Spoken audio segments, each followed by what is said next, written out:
ಪ್ರಸಂಗದ ಆ ಧ್ಯಾನದ ವಾಕ್ಯದಲ್ಲಿ ನಾನು ಹೋಗಿಲ್ಲ, ಬರೀ ಆಚೆ ಇದ್ದೆ. ಆಚೆ ಅಂದ್ರೆ ಔಟ್ಪುಟ್ ಅಂತ ಹೇಳಲ್ಪಡುತ್ತೆ.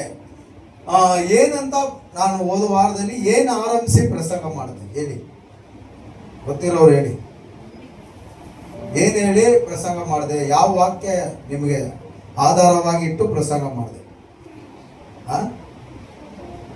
ಗಂಟ್ಲು ಅಷ್ಟೇನಾ? ನಿಜವಾಗ್ಲೂ ಗಂಟ್ಲು ಅಷ್ಟೇ ಇದ್ರೆ ಅಷ್ಟೇ ಮಾತಾಡು. ಮೈಕಲ್ ಮಾತಾಡು, ಪರವಾಗಿಲ್ಲ, ಸೌಂಡ್ ಕೇಳಿಸಿಲ್ಲ, ಮೈಕಲ್ ಮಾತಾಡು, ಕೇಳಿಸ್ಕೊಳ್ತೀವಿ. ಶಿಷ್ಯರು ಹೇಗಿರಬೇಕು, ಇದು ಹೇಳಿದ್ದು ಯಾರು? ಯೇಸು. ಚೆನ್ನಾಗಿ ಆಕ್ಟಿವೇಟ್ ಆಗಿರ್ರಿ. ಇರೋದು ಸ್ವಲ್ಪ ಜನ, ಒಂದು ಸ್ವಲ್ಪ ಆಕ್ಟಿವೇಟ್ ಆಗಿರ್ರಿ.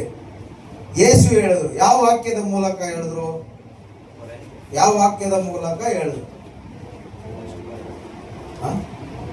ವಾಕ್ಯನೇ ಬರ್ದಿಲ್ವಾ ನೀವು? ಓದಿ ಹೇಳಿ.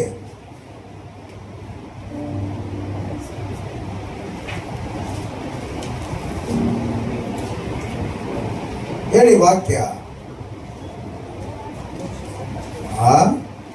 ಯೋವಾನ್ ಮತ್ತಾಯ 28. ಅಲ್ಲಿದ್ದ ಶಿಷ್ಯರ ಬಗ್ಗೆ ದೇವರು ಮಾತಾಡೋದು. 3 ವಿಷಯ ನಾನು ಹೇಳಿದೆ. ಒಂದು, ಶಿಷ್ಯರಿಗೆ ಶಿಷ್ಯರಾಗಿ, ಸ್ನೇಹಿತನಿಗೆ ಸ್ನೇಹಿತನಾಗಿ, ತಾಯಿಗೆ ತಾಯಿಯಾಗಿ ದೇವರು ಇದ್ದಾರೆ. ಆಮೇನ್ ಅಲ್ವಾ? Praise the Lord. ಆಗ ಯೇಸು ಸತ್ತು 3ನೇ ದಿನ ಜೀವಂತವಾಗಿ ಎದ್ದು ಪರಲೋಕಕ್ಕೆ ಹೋಗುವುದಕ್ಕೆ ಮುಂಚೆ ಶಿಷ್ಯರಿಗೆ ಗೊತ್ತು ಮಾಡಿದ ಜಾಗದಲ್ಲಿ ಎಲ್ಲರೂ ಸೇರಿ ಏನ್ ಮಾಡಿದ್ರು?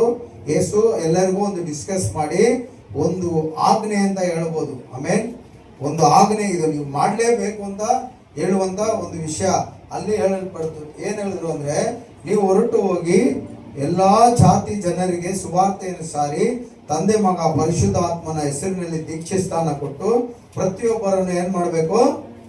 ನನ್ನ ಶಿಷ್ಯರಾಗಿ ಮಾಡಬೇಕು. ಪ್ರತಿಯೊಬ್ಬರು ಅಂದ್ರೆ ನೀವೆಲ್ಲರೂ ಪಾಸ್ಟರ್ಗಳು ಮಾತ್ರ ಇಲ್ಲ, ಇಲ್ಲಿ ಅಸಿಸ್ಟೆಂಟ್ ಪಾಸ್ಟರ್ಗಳು ಮಾತ್ರ ಅಲ್ಲ, ಪ್ರತಿಯೊಬ್ಬರು ನಾವು ದೇವರಿಗೆ ಏನಾಗಿರ್ತೇವೆ? ದೀಕ್ಷಾಸ್ನಾನ ತೆಗೆದುಕೊಂಡವರು ಪ್ರತಿಯೊಬ್ಬರು ಏನಾಗಿರ್ತೇವೆ? ಶಿಷ್ಯರು. ಅವಾಗ ಶಿಷ್ಯರ ಕರ್ತವ್ಯ, ಇದು ಸ್ವಲ್ಪ ಸೌಂಡ್ ಸ್ಲೋ ಮಾಡಿ. ಶಿಷ್ಯರ ಕರ್ತವ್ಯ ಏನಿತ್ತು? ಕೇಳಿಸಿಲ್ವಾ? ಫ್ಯಾನ್ ಸ್ವಲ್ಪ ಸ್ಲೋ. ಶಿಷ್ಯರ ಜವಾಬ್ದಾರಿ, ಕರ್ತವ್ಯ ಏನಿತ್ತು ಅಂದ್ರೆ,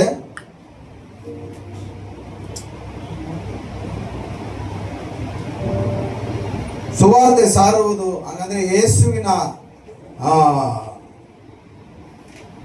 ಗುಣಗಳನ್ನು ಕಷ್ಟದಲ್ಲಿರೋವ್ರಿಗೂ, ಕಣ್ಣೀರಲ್ಲಿರೋವ್ರಿಗೂ, ರೋಗದಲ್ಲಿರೋವ್ರಿಗೂ, ಸಮಾಧಾನ ಇಲ್ದಿರೋವ್ರಿಗೂ ನಾವು ತಿಳಿಸುವುದೇ, ಯೇಸುವ ಬಗ್ಗೆ ತಿಳಿಸುವುದೇ ಸುವಾರ್ತೆಯಾಗಿದೆ. ಹಲ್ಲೆಲೂಯಾ. ಯೇಸು ನಂಬಿ ನಿಮ್ಮ ವ್ಯಾಧಿ ಗುಣವಾಗುತ್ತೆ. ಯೇಸುವಿನ ನಂಬಿ ನಿಮ್ಮ ಮನೆಯಲ್ಲಿ ಸಮಾಧಾನ ಇರುತ್ತೆ. ಯೇಸುವಿನ ನಂಬಿ ನಿಮ್ಮ ಸಾಲದ ಕಾಟ ಎಲ್ಲ ತೀರುತ್ತೆ. ಇದು ಪಾಸಿಟಿವ್ ಆಗಿ ನಾವೇನ್ ಮಾಡಬೇಕು? ಹೇಳುವಂತ ವಿಷಯವಾಗಿದೆ. ನೆಗೆಟಿವ್ನ ಪಾಸಿಟಿವ್ ಐತೆ ಏನಕ್ಕೆ? ಪಾಸಿಟಿವ್ ಆಗಿ ನಾವು ಹೇಳಬೇಕು. ನಾವು ನೆಗೆಟಿವ್ ನಮ್ಮ ಮನಸ್ಸಲ್ಲಿ ಇಟ್ಕೊಂಡು ನಾವು ಮನಸ್ಸಲ್ಲಿ ಆಗುತ್ತಾ ಇಲ್ವಾ ಅಂತ ಆ ರೀತಿಯಾಗಿ ಡೌಟ್ ಅಲ್ಲಿ, ನಂಬಿಕೆ ಇಲ್ದಿರ ನಾವು ಸುವಾರ್ತೆ ಸಾರಿದ್ರೆ ಆ ಸುವಾರ್ತೆ ಕೇಳಲ್ಪಡಲ್ಲ, ಆತ್ಮ ರಕ್ಷಣೆಗೆ ಬರಲ್ಲ. ಫಸ್ಟ್ ನನ್ನಲ್ಲಿ ನಂಬಿಕೆ ಬಂದು ಯೇಸು ನಾಮದಲ್ಲಿ ನಾನು ಇವರಿಗೆ ಸುವಾರ್ತೆಯನ್ನು ಹೇಳುತ್ತೇನೆ, ದೇವರು ದೊಡ್ಡ ಕಾರ್ಯ ಮಾಡಬೇಕು ಅಂತ ನೀನು ಪಾಸಿಟಿವ್ ಆಗಿ ನಿನ್ನ ಮನಸ್ಸಲ್ಲಿ ತಿಳಿದುಕೊಂಡು ನೀನು ಪಾಸಿಟಿವ್ ಆದ ದೇವರ ಆ ಗುಣಗಳನ್ನು ನೀನು ಹೇಳುವಾಗ ಖಂಡಿತವಾಗಿ ಅವರು ರಕ್ಷಣೆ ಮಾರ್ಗದಲ್ಲಿ ಬಂದೇ ಬರ್ತಾರೆ ಒಂದು ದಿನ. ಹಲ್ಲೆಲೂಯಾ. ಇದು ಶಿಷ್ಯರ ಕರ್ತವ್ಯ. ಮೊನ್ನೆ ಒಬ್ಬ ಹೊಸಬರಾಗಿ ನಮ್ಮ ಜೊತೆ ಕೆಲ್ಸಕ್ಕೆ ಬಂದಿದ್ದಾನೆ. ನೋಡು, ದುಡ್ಡ ಪಂಕ್ ಬಿಟ್ಟಿದ್ದಾನೆ, ಇವೆರಡು ವಾಣೆ, ಕೆಲಸನೇ ಗೊತ್ತಿಲ್ಲ, ಹೆಲ್ಪರ್ ಆಗಿ ಬಂದಿರೋದು. ಬೇಸಿಕ್ ಆಗಿ ಯಾವುದು ಗೊತ್ತಿಲ್ಲ, ಕ್ಲೀನ್ ಮಾಡ್ತಾನೆ. ಅವನಿಗೆ ಕೆಲಸ ಟ್ರೈನಿಂಗ್ ಕೊಡ್ತಾ ಇದ್ದೀನಿ. ಆದರೆ ಆ ಟ್ರೈನಿಂಗ್ ಕೊಡೋ ಮೂಮೆಂಟ್ ಅಲ್ಲಿ ದೇವರೇ, ಇವನು ಹೇಗೋ ಬಂದಿದ್ದಾನೆ, ಇವನಿಗೆ ಹೇಗಾದ್ರೂ ನಾನು ಸುವಾರ್ತೆ ಸಾರಬೇಕು, ನಿನ್ನ ನಾಮವನ್ನು ಇವನಿಗೆ ತಿಳಿಸ್ಬೇಕು. ಇವಾಗ ನನ್ನ ಕೆಲಸದಲ್ಲಿ ಇದು ಪಣ್ಣು ಟ್ರೈನಿಂಗ್ ಕೊಡ್ತಾ ಇದ್ದೀನಿ. ಅದೇ ರೀತಿ ಸೇವೆಯ ವಿಷಯದಲ್ಲಿ, ಹಂಗಂದ್ರೆ ಸುವಾರ್ತೆಯ ವಿಷಯದಲ್ಲಿ, ಯೇಸುವನ್ನು ಅರಿತುಕೊಳ್ಳುವಂತ ವಿಷಯದಲ್ಲಿ, ರಕ್ಷಣೆಯ ವಿಷಯದಲ್ಲಿ ಇವನಿಗೆ ಹೇಗೆ ನಾನು ನಿನ್ನ ಬಗ್ಗೆ ತಿಳಿಸ್ಕೊಡೋದು ದೇವರೇ ಅಂತ ಫಸ್ಟ್ ಪ್ರಾರ್ಥನೆ ಮಾಡಿದೆ. ಪ್ರಾರ್ಥನೆ ಮಾಡ್ಕೊಂಡೇ ಹೋದೆ.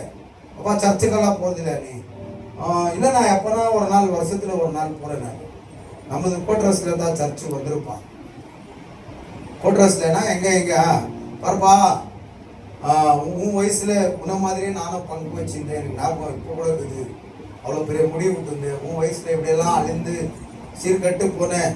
ஆனால் ஒரு மேஸ்திரி கிட்ட போய் இப்படி தான் ஹெல்ப்பராக வேலைக்கு போய் வேலை கற்றுக்கினேன். அந்த வேலை தான் இன்னைக்கு நானும் ஒரு வேலைக்காரனா இருக்கிறேன். நீயும் வேலை கற்றுக்கோ, சர்ச்சுக்கு வாப்பா, ஆண்டவர் பெரிய காரியத்தை செய்வார். அதான் ಹೇಳ್ಬಿಟ್ಟೆ ನಾನು இப்படி சர்ச்சுக்கு போனேன், இப்படி ரட்சிக்கப்பட்டேன். இன்னைக்கு நானும் குடும்பம் சமாதானமாக இருக்கிறோம்ப்பா. உலகத்தில் ஒன்றே இல்லை ஒன்று. ಅದನ್ನ ನಾನೇನು ಮಾಡಿಬಿಟ್ಟೆ, ಪಾಸಿಟಿವ್ ಆಗಿ ಅವನ ಹತ್ರ ಹೇಳ್ಬಿಟ್ಟೆ. ಅದು ಬಿತ್ತುಬಿಟ್ಟೆ. ಆದರೆ ಅದು ಬೆಳೆಯಕ್ಕೆ ಸ್ವಲ್ಪ ದಿನ ಆಗೇ ಆಗುತ್ತೆ. Hallelujah, praise the Lord. ನೀವು ರಾಗಿ ಕಾಳನ್ನು ಬಿತ್ತರಿ, ರಾಗಿ ಇದೆಯಲ್ಲ ಅದು ಬಿತ್ತು ಒಂದು ತ್ಯಾವ ಬಟ್ಟೆಯಲ್ಲಿ ಮೂಟೆ ಕಟ್ಟಿ ಇಟ್ಬಿಡ್ರಿ. ಒಂದೆರಡು ದಿನದಲ್ಲಿ ಹೋಗಿ ನೋಡಿ ಬಂದಿರುತ್ತಾ, ಮೊಳಕೆ ಬಂದಿರುತ್ತಾ. ಕೆಲವು ಬೀಜ ಬೇಗ ಮೊಳಕೆ ಬರುತ್ತೆ, ಕೆಲವು ಬೀಜ ಲೇಟ್ ಆಗಿದ್ದ ಮೊಳಕೆ ಬರೋದು. ಅರ್ಥ ಮಾಡ್ಕೊಳ್ಳಿ. ನೀವು ಹಾಕುವಂತ ಆ ಸುವಾರ್ತೆ ಎನ್ನುವಂತ ಬೀಜ ಕೆಲವೊಂದು ಮನುಷ್ಯರಲ್ಲಿ ಬೇಗ ಕಾರ್ಯ ಮಾಡುತ್ತೆ, ಕೆಲವೊಂದು ಮನುಷ್ಯರಲ್ಲಿ ಲೇಟ್ ಆಗಿ ಕಾರ್ಯ ಮಾಡುತ್ತೆ. ಪೌಲನು ಹೇಳ್ತಾನೆ, ಸುವಾರ್ತೆ ನಾನು ಒಬ್ಬನಿಗೆ ಸಾರದಿದ್ದರೆ ನನಗಯ್ಯೋ. ಸುವಾರ್ತೆ ಸಾರುವುದೇ ನನ್ನ ಕರ್ತವ್ಯ. ನಾನು ಅದಕ್ಕಾಗಿ ಕರೆಯಲ್ಪಟ್ಟವನಾಗಿದ್ದೇನೆ, ಅದಕ್ಕಾಗಿ ದೇವರಿಂದ ಆರಿಸಿಕೊಳ್ಳಲ್ಪಟ್ಟವನಾಗಿದ್ದೇನೆ, ಅದಕ್ಕಾಗಿ ದೇವರಿಂದ ನಾನು ಅಭಿಷೇಕ ಹೊಂದಿದವನಾಗಿದ್ದೇನೆ. Hallelujah, praise the lord. ಪೌಲನು ಹೇಳ್ತಾನೆ, ಸುವಾರ್ತೆ ನಾನು ಸಾರಿಲ್ಲ. ನನ್ನ ಜೊತೆಲಿ ಒಬ್ಬ ದೇವರ ಬಗ್ಗೆ ಗೊತ್ತಿಲ್ದಿರ, ರಕ್ಷಣೆ ಮಾರ್ಗದಲ್ಲಿ ಇರುವವನಿಗೆ ನಾನು ಸುವಾರ್ತೆ ಸಾರಿಲ್ಲ ಅಂದ್ರೆ ನನಗೆ ಅಯ್ಯೋ. ಹಲ್ಲೆಲೂಯಾ. ಬರೋದು ಬಿಡೋದು ಆಮೇಲೆ, ನೀನು ಯೇಸುವಿನ ಬಗ್ಗೆ ಹೇಳುವುದು ನಿನ್ನ ಜವಾಬ್ದಾರಿ. ಯಾರ ಜವಾಬ್ದಾರಿ ಇದು? ಶಿಷ್ಯರ ಜವಾಬ್ದಾರಿ. ನಾವೆಲ್ಲ ಯಾರು? ಯೇಸು ಕ್ರಿಸ್ತನ ನಾಮದಲ್ಲಿ ದೀಕ್ಷೆ ಸ್ಥಾನ ತಗೊಂಡ ಪ್ರತಿಯೊಬ್ಬರು ಯೇಸುವಿಗೆ ಶಿಷ್ಯರಾಗಿರ್ತೇವೆ. Amen, hallelujah, praise the lord. ದೇವರು ಮನುಷ್ಯನನ್ನು ಸೃಷ್ಟಿ ಮಾಡಕ್ಕೆ ಮುಂಚೆ ಶಿಷ್ಯರುಗಳನ್ನು ದೇವರು ಸೃಷ್ಟಿ ಮಾಡಿ ಇಟ್ಟಿದ್ರು ದೇವರ ರಾಜ್ಯದಲ್ಲಿ. ಚೆನ್ನಾಗಿ ಗಮನಿಸ್ಕೊಳ್ಳಿ. ಶಿಷ್ಯರನ್ನು ದೇವರು ಸೃಷ್ಟಿ ಮಾಡಿಟ್ಟಿದ್ರು. ಯಾರು ಆ ಶಿಷ್ಯರು ಅಂತ ನಾವು ನೋಡುವಾಗ, ಮಿಕಾಯೇಲ್, ಗ್ಯಾಬ್ರಿಯಲ್, ಲೂಸಿಫರ್, ಅವನಂದ್ರೆ ಕೇರೋ, ಇವರು ಮೂವರೇ ದೇವರಿಗೆ ಶಿಷ್ಯರುಗಳಾಗಿದ್ರು ಪರಲೋಕ ರಾಜ್ಯದಲ್ಲಿ. ಇವರಿಗೆ ಕೆಳಗಡೆ ಇದ್ದವರು ದೇವರಿಗೆ ಶಿಷ್ಯರೇ. ಆದ್ರೆ ಲೀಡರ್ಸ್ ಇದ್ರು, ಅದ್ರ ಕೆಳಗಡೆ ಅಸಿಸ್ಟೆಂಟ್ ಲೀಡರ್ಸ್ ನ ದೇವರು ಸೃಷ್ಟಿ ಮಾಡಿಟ್ಟಿದ್ರು. Hallelujah, praise the lord. ಅಲ್ಲಿ ದೇವರು ಕೊಟ್ಟಂತ ಒಂದು ಜವಾಬ್ದಾರಿ, ದೇವರು ಕೊಟ್ಟಂತ ಒಂದು ಕರ್ತವ್ಯನ ಸರಿಯಾಗಿ ಪಾಲಿಸ್ತೀರಾ ಇದ್ದಂತವನೇ ಒಬ್ಬ ಅಸಿಸ್ಟೆಂಟ್ ಲೂಸಿಫರ್ ಅಂತ ಹೆಸರು. ಅವನು ಕೆರೋಬಾಗಿರ್ತಾನೆ. ಅವನು ಹಲ್ಲೆಲೂಯಾ, ಕೆರೋಬಾಗಿರ್ತಾನೆ. ಅವನು ಮಾಡಿದ ತಪ್ಪಿನಿಂದ ಅವನು ತಳ್ಳಲ್ಪಟ್ಟು ಅವನು ಸೈತಾನನಾಗಿ ಮಾರ್ಪಡ್ತಾನೆ. ಇವಾಗ ಆ ಸೈತಾನನಾಗಿ ಮಾರ್ಪಟ್ಟ ಆ ಸೈತಾನ ದೂತನು ಏನ್ ಮಾಡ್ತಾನೆ ಇವತ್ತು ಅಂದ್ರೆ, ಯೇಸುವಿನ ಶಿಷ್ಯರನ್ನು ಅಟ್ಯಾಕ್ ಮಾಡ್ತಾನೆ. ಸೇವೆ ಮಾಡಕ್ ಬಿಡಲ್ಲ. ಸೇವೆಯ ಜವಾಬ್ದಾರಿಗಳ ಕರ್ತವ್ಯಗಳನ್ನು ಸರಿಯಾಗಿ ಪಾಲಿಸಕ್ಕೆ ಅವರ ಮೈಂಡಲ್ಲಿ ದೂರಿ, ಆಗಲ್ಲ ಅಂತ ಹೇಳು, ಕೆಲಸ ಇದೆ ಅಂತ ಹೇಳು, ಇಲ್ಲ ನನ್ನ ಕೆಲಸದಲ್ಲಿ ಲೀವ್ ಸಿಕ್ಕಲ್ಲ ಅಂತ ಹೇಳು, ಇಲ್ಲ ನನ್ನ ಕೈಲಿ ಟೈಮ್ ಇಲ್ಲ ಅಂತ ಹೇಳು, ನನಗೆ ಸುಸ್ತಾಗುತ್ತೆ. ಇದೆಲ್ಲ ಮಾಡೋದು ಯಾರು ಗೊತ್ತಾ? ತಳ್ಳಲ್ಪಟ್ಟಂತ ಶಿಷ್ಯ ಅವನೇ ಲೂಸಿಫರನು. ಯಾಕೆ? ಇವತ್ತು ಮನುಷ್ಯನಾಗಿ ಸೃಷ್ಟಿಸಲ್ಪಟ್ಟು ಮನುಷ್ಯರಾಗಿ ಇರುವಂತ ಆ ಶಿಷ್ಯರುಗಳನ್ನು ದೇವರ ರಾಜ್ಯ ಕಟ್ಟುವುದಕ್ಕಾಗಿ ದೇವರು ಆರಿಸಿಕೊಳ್ಳಲ್ಪಟ್ಟ ಪ್ರತಿಯೊಬ್ಬ ಮನುಷ್ಯ ಶಿಷ್ಯರನ್ನು, ದೇವರ ಮಕ್ಕಳನ್ನು, ದೇವರ ಸ್ನೇಹಿತರನ್ನು ಆ ಸೈತಾನನು ವಂಚಿಸ್ತಾನೆ. ಯಾಕಂದ್ರೆ ದೇವರ ರಾಜ್ಯ ಕಟ್ಟಲ್ಪಡಬಾರದು ಅಂತ. ಚೆನ್ನಾಗಿ ಅರ್ಥ ಮಾಡ್ಕೊಳ್ಳಿ. ಹಲ್ಲೆಲೂಯಾ. ಅವನ ಬೇಜವಾಬ್ದಾರಿಯಿಂದ ಅವನು ತಳ್ಳಲ್ಪಟ್ಟ. ಅದಕ್ಕೆ ದೇವರು ಅದರಲ್ಲಿ ವಾಕ್ಯ ಇಟ್ರು. ಅವನಿಗೆ ಯಾತಕ್ಕೆ ತಳ್ಳಲ್ಪಟ್ಟ?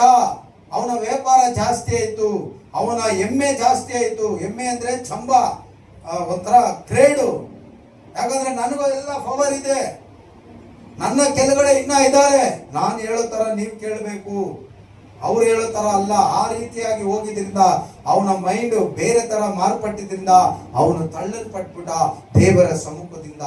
ಮತ್ತೆ ಅದೇ ಸ್ಥಾನಕ್ಕೆ ಮನುಷ್ಯ ಜಾತಿಯನ್ನು ದೇವರು ಸೃಷ್ಟಿ ಮಾಡಿ ಆ ಸ್ಥಳವನ್ನು ಇಟ್ಟು ಏನ್ ಮಾಡಬೇಕು, ದೇವರು ಆ ಮನುಷ್ಯರಿಂದ ಕೆಲವೊಂದು ಕೆಲಸಗಳನ್ನು ಮಾಡಿಸಿಕೊಳ್ಳುವುದಕ್ಕಾಗಿ ನಮ್ಮನ್ನು ಶಿಷ್ಯರಾಗಿ ದೇವರು ಏರ್ಪಡಿಸಿದರು.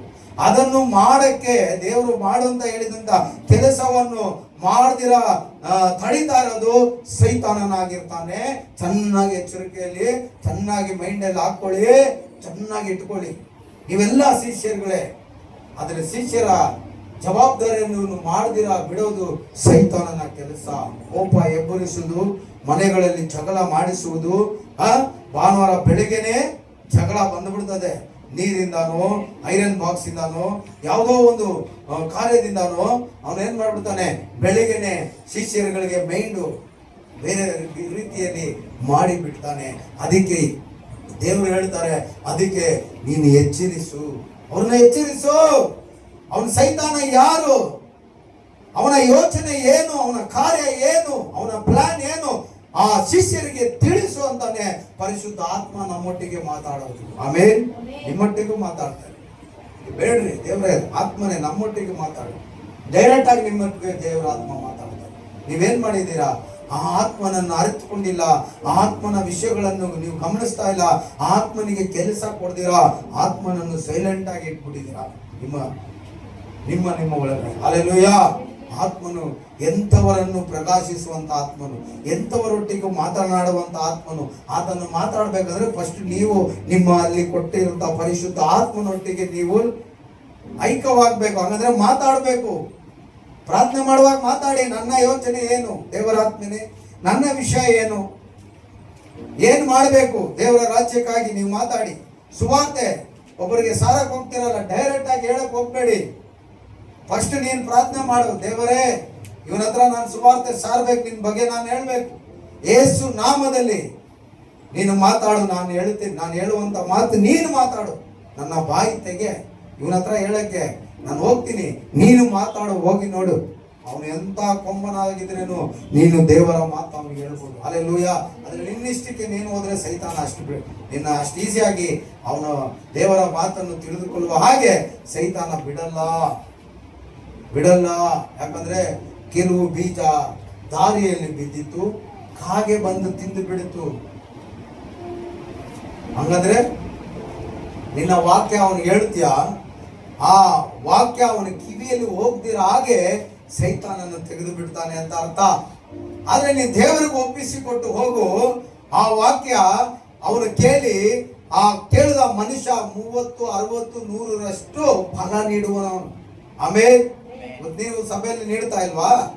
ಆ ವಾಕ್ಯ ಕೇಳಿದ್ದಾನೆ, ಆ ಸುವಾರ್ತೆ ಕೇಳಿದ್ದಾನೆ, 30, 60, 100ರಷ್ಟು ಫಲ ಸಭೆಗೆ ನೀಡ್ತಾ ಇದ್ದೀರಾ, ಸಭೆ ಕಾರ್ಯ ಕೊಡ್ತಾ ಇದ್ದೀರಾ, ಸಭೆಗೆ ಸಪೋರ್ಟ್ ಮಾಡ್ತಾ ಇದ್ದೀರಾ, ಕಾಣಿಗೆ ದಶಮ ಭಾಗ ಕೊಡ್ತಾ ಇದ್ದೀರಾ. ಯಾತಕ್ಕಂದ್ರೆ ಆ ವಾಕ್ಯವನ್ನು ಕೇಳಿ ಆ ವಾಕ್ಯದ ಪ್ರಕಾರ ನೀವು ನಡೆಯುವುದರಿಂದ ಅದು ನೀವು 100ರಷ್ಟು ಫಲವನ್ನು ಸಭೆಗೆ ಬಿತ್ತುತ್ತಾ ಇದ್ದೀರಾ. ಆದ್ರೆ ನೀವು ದೇವರ ಆತ್ಮಗೆ ಒಪ್ಪಿಸಿಕೊಟ್ಟು ನೀನು ದೇವರ ಉಪದೇಶವನ್ನು ಸುವಾರ್ತೆಯನ್ನು ನೀನು ಸಾರಲಿಲ್ಲ ಅಂದ್ರೆ ಸೈತಾನ ಬಂದು ನೀ ಸಾರಿದಂತ ಸುವಾರ್ತೆಯನ್ನು ಅವನ ಒಳಗಡೆಯಿಂದ ತಕೊಂಡು ಹೋಗ್ಬಿಡ್ತಾನೆ. ಅವನು 10 ವರ್ಷ ಆದ್ರೂ ರಕ್ಷಣೆಗೆ ಬರಲ್ಲ. ಒಂದು ದಿನವಾದರೂ ಒಬ್ಬರಿಗೆ ನಾವು ಸುವಾರ್ತೆ ಹೇಳಿಲ್ಲ ಅಂದ್ರೆ ನಮ್ಗೆ ಅಯ್ಯೋ. ಪೌಲನು ಹೇಳ್ತಾನೆ, ನೀವು ಬೆಳಿಗ್ಗೆ ಎದ್ದಿದ ತಕ್ಷಣ ಪ್ರಾರ್ಥನೆ ಮಾಡುವಾಗಲೇ ನೀವು ಒಪ್ಪಿಸ್ಕೊಟ್ಬಿಡ್ಬೇಕು, ದೇವರೇ ಇವತ್ತು ಒಬ್ರಿಗಾದ್ರೂ ನಾನು, ಸಂಜೆ ಅಷ್ಟಿಗೆ ಒಬ್ರಿಗಾದ್ರೆ ನಾನು ನಿನ್ನ ಬಗ್ಗೆ ನಾನು ಹೇಳಬೇಕು ಸ್ವಾಮಿ, ನಿನ್ನ ಬಗ್ಗೆ ನಾನು ಹೇಳಬೇಕು ಸ್ವಾಮಿ ಅಂತ ನೀವು ದೇವರಲ್ಲಿ ಪ್ರಾರ್ಥನೆ ಮಾಡಿ ಒಪ್ಪಿಸಿಕೊಟ್ಟು ಹೋಗಿ ಆ ಯಾರಿಗೆ ಹೇಳಬೇಕು ದೇವರು ನಿಮಗೆ ಕಣ್ಣು ಮುಂದೆ ನಿಲ್ಲಿಸ್ತಾರೆ. ಆಮೇಲೆ ನೀವು ಹೆಂಗೆ ಹೇಳೋದು, ಏನ್ ತಿಳ್ಕೊಂತಾರೆ, ಬೇಡ ಅದೆಲ್ಲ ನೀನು ನಾಚಿಕೆ ಪಡಬೇಡ. ನೀನು ದೇವರಿಗಾಗಿ ಈ ಲೋಕದಲ್ಲಿ ನಾಚಿಕೆ ಪಡುವುದಾದರೆ ಪರಲೋಕದಲ್ಲಿ ದೇವರು ನಿನ್ನ ಮುಂದೆ ನಾಚಿಕೆ ಪಡ್ತಾನೆ ಅಂತೆ. ಅಲ್ಲ, ನೀನು ದೇವರ ಮುಂದೆ ಒಪ್ಪಿಸಿ ನಾಚಿಕೆ ಪಡೆದಿರಾ ಯೇಸು ಬಗ್ಗೆ ನೀನು ಬಾಯೆತ್ತೆಗೆ ಪರಿಶುದ್ಧ ಆತ್ಮ ನಿನ್ನಲ್ಲಿ ಏನ್ ಮಾತಾಡ್ಬೇಕು ಅಲ್ಲಿ ಆಟೋಮೆಟಿಕ್ ಆಗಿ ರೆಕಾರ್ಡಿಂಗ್ ಆಗ್ಬಿಡ್ತದೆ. ಆಮೇಲೆ ಎಷ್ಟು ಜನ ಈ ವಿಷಯ ನಾನು ಮಾಡ್ತೇನೆ, ಎಷ್ಟು ಜನ ಹೇಳ್ತೀರಾ? ಹೇಳ್ಬೇಕ್ರಿ. ಅದು ನಮ್ಮ ಕರ್ತವ್ಯ, ಶಿಷ್ಯರ ಕರ್ತವ್ಯ. ನಾವು ಅದಕ್ಕಾಗಿ ಆರಿಸಲ್ಪಟ್ಟಿದ್ದೇವೆ. ಇದಕ್ಕೆ ನಿಮಗೆ ಬಹುಮಾನ ಇಲ್ಲಿಲ್ಲ, ಪರಲೋಕ ರಾಜ್ಯದಲ್ಲಿ ನಿಮಗೆ ಬಹುಮಾನ. ಪೌಲನು ಎಜುಕೇಶನ್ ಅಲ್ಲಿ ಟಾಪು, ಜಾಬ್ ಅಲ್ಲೂ ಕೂಡ ಟಾಪು. ಅವನ ನೋಡಿದ್ರೆ ಎಲ್ಲ ಭಯ ಪಡೋರು. ಅಂತವನು ಹೇಳ್ತಾನೆ, ನನ್ನ ದೇವರಿಗಾಗಿ ಎಲ್ಲವೂ ನಷ್ಟ ಅಂತ ನಾನು ಎಣಿಸ್ತೇನೆ. ಹಾಗಾದ್ರೆ ಡ್ಯೂಟಿ ಬಿಟ್ಬಿಟ್ಟ, ಅವನ ಪದವಿನ ರಾಜೀನಾಮೆ ಮಾಡ್ಬಿಟ್ಟ, ಹೂವಾನು ಇಳ್ದಿರ ಬಂದ್ಬಿಟ್ಟ ಬೈಬಲ್ ತಗೊಂಡು ಸುವಾರ್ತೆ ಸಾರಕ್ಕೆ. ಆದ್ರೆ ದೇವರು ಅವನ ಕೈ ಬಿಟ್ಟಿಲ್ಲ. ಹೇಗೋ ಅವನು ಹೇಳ್ತಾನೆ, ಎಷ್ಟೋ ಸತಿ ನಾನು ಊಟ ಇಲ್ದಿರ ಉಪವಾಸ ಆಗಿದ್ದೆ. 2 ದಿನ ಹಗಲು ರಾತ್ರಿ ಸಮುದ್ರದಲ್ಲಿ ನಾನು ಬೋಟ್ ಹೊಡೆದೋಗಿ ಈಜಾಡ್ಕೊಂಡ್ ಬಂದಿದ್ದೀನಿ. ನನ್ನ ಕೆಲವರು ಕಲ್ಲೆತ್ತಿ ಕೊಲೆ ಮಾಡಕ್ ನೋಡಿದ್ರು, ಆದ್ರೆ ನಾನು ಬದುಕೊಂಡ್ಬಿಟ್ಟೆ. 39 ಏಟು 5 ಸಾರಿ ನಾನು ತಿಂದಿದ್ದೀನಿ ರೋಮರ್ ಗೌರ್ಮೆಂಟ್ ಇಂದ. ಯಾರು ಇವನು ದಂಡಿಸುವವನು ಕ್ರಿಸ್ತವರನ್ನು. ಇವಾಗ ಕ್ರಿಸ್ತುಗಾಗಿ ಇವನು ದಂಡನೆಯನ್ನು ಅನುಭವಿಸುವನಾಗಿರ್ತಾನೆ. ಅನೇಕ ಸತಿ ನಾನು ಜೈಲಿಗೆ ಹೋಗಿದ್ದೇನೆ, ಅದಕ್ಕೂ ನಾನು ಬೇಸರ ಪಟ್ಟಿಲ್ಲ. ಅಲ್ಲಿನೂ ನಾನು ಸಂತೋಷವುಳ್ಳವನಾಗಿ ಜೈಲಿನೊಳಗಡೆನೆ ಅಲ್ಲಿರುವಂತಹ ಕೈದಿಗಳಿಗೆ ನಾನು ದೇವರ ಸುವಾರ್ತೆಯನ್ನು ಸಾರಿದ್ದೇನೆ. ಆಮೇಲೆ ಹಲ್ಲೆಲೂಯಾ. ನಮಗೂ ಬೇಕು. ಅಯ್ಯೋ, ಸುವಾರ್ತೆ ಸಾರ್ಕೊಂಡಿದ್ರೆ ನನಗೆ ಬಟ್ಟೆ ಊಟ ಮನೆ ಖರ್ಚಿಗೆ ಯಾರು ಕೊಡ್ತಾರೆ? ಅದೆಲ್ಲ ಬಿಟ್ಟು ನೀನು ಸುವಾರ್ತೆ ಸಾರು ಅಂತ ನಾನು ಹೇಳಿಲ್ಲ. ಹಲ್ಲೆಲೂಯಾ. ಅದೆಲ್ಲ ಇಟ್ಕೋ, ಅದೆಲ್ಲ ಬೇಕು ನಿನಗೆ, ಎಲ್ಲ ಬೇಕು. ಬಾಯಿಂದ ಹೃದಯದಿಂದ ನಿನ್ನಲ್ಲಿ ಪರಿಶುದ್ಧ ಆತ್ಮ ಇದ್ದಾನೆ ಅಂತ ತಿಳ್ಕೊಂಡು ಆ ಆತ್ಮನಿಗೆ ನೀನು ಕೆಲಸ ಕೊಡುವುದಾದರೆ ಒಂದು ದಿನ ಒಬ್ಬರಿಗೆ ಖಂಡಿತವಾಗಿ ನಾವು ಸುವಾರ್ತೆ ಸಾರ್ಬಿಡ್ತೇವೆ. ಆಮೇಲೆ ಅದರ ಜವಾಬ್ದಾರಿ, ಅದರ ಹೊಣೆ ದೇವರು ನಮ್ಮ ಮೇಲೆ ಇಟ್ಟಿದ್ದಾರೆ. ಹೇಗೆ ಸಾಧಾರಣವಾಗಿ ಕೊಟ್ಟಿಲ್ಲ. ಆತನು ಪಾಡುಗಳನ್ನು ಪಟ್ಟು ನಾವು ಅನುಭವಿಸಬೇಕಾದ ದಂಡನೆಯನ್ನು ಆತನು ಅನುಭವಿಸಿ ಏನ್ ಮಾಡಿದನು? ನಮಗೆ ಆ ಉಚಿತವಾಗಿ ಕೊಡಂತ ರಕ್ಷಣೆ ಇನ್ನೊಬ್ರಿಗೂ ಉಚಿತವಾಗಿ ಸಿಗ್ಬೇಕಂತ ಆ ಜವಾಬ್ದಾರಿ ಕೆಲಸ ನಮ್ಮ ಕೈ ದೇವರು ಕೊಟ್ಟಿದ್ದಾರೆ. ಇದನ್ನು ನಾವು ಅಲಕ್ಷ್ಯ ಮಾಡಬಾರ್ದು, ಏನೋ ಒಂಥರ ತಳ್ಕೊಂಬಾರ್ದು, ಬೇಜವಾಬ್ದಾರಿ ಆಗಿರಬಾರ್ದು. ತೀರ್ಮಾನ ಮಾಡ್ಕೊಳ್ಳಿ. ದೇವರೇ, ಬೆಳಗ್ಗೆ ಎದ್ದು ಪ್ರಾರ್ಥನೆ ಮಾಡುವಾಗ ಇವತ್ತು ಸ್ವಾಮಿ ಒಬ್ರಿಗಾದ್ರೂ ನಾನು ಸಂಜೆ ಅಷ್ಟಿಗೆ ನಿನ್ನ ಮಾತನ್ನು ನಾನು ತಿಳಿಸ್ಬೇಕು. ಯೇಸು ಎಂತವರು, ಯೇಸು ಎಂತವರು, ಯೇಸು ಮನುಷ್ಯನಿಗಾಗಿ ಏನ್ ಮಾಡಿದ್ದಾರೆ ಇದನ್ನು ನಾನು ತಿಳಿಸಬೇಕು ಸ್ವಾಮಿ. ನೀನು ಯಾತಕ್ಕಾಗಿ ಬಂದೆ ನಾನು ತಿಳಿಸಬೇಕು ಸ್ವಾಮಿ. ಇದೇ ಸುವಾರ್ತೆ.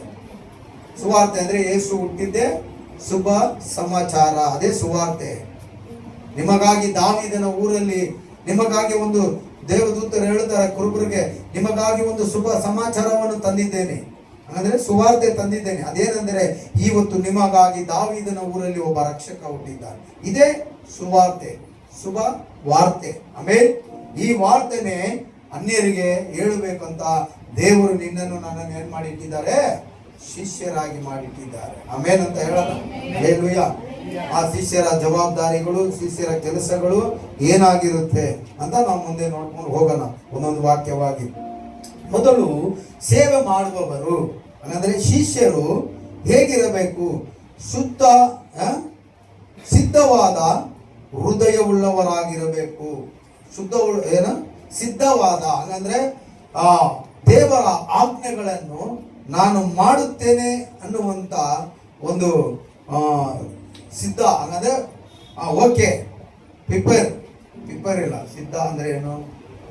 ರೆಡಿ.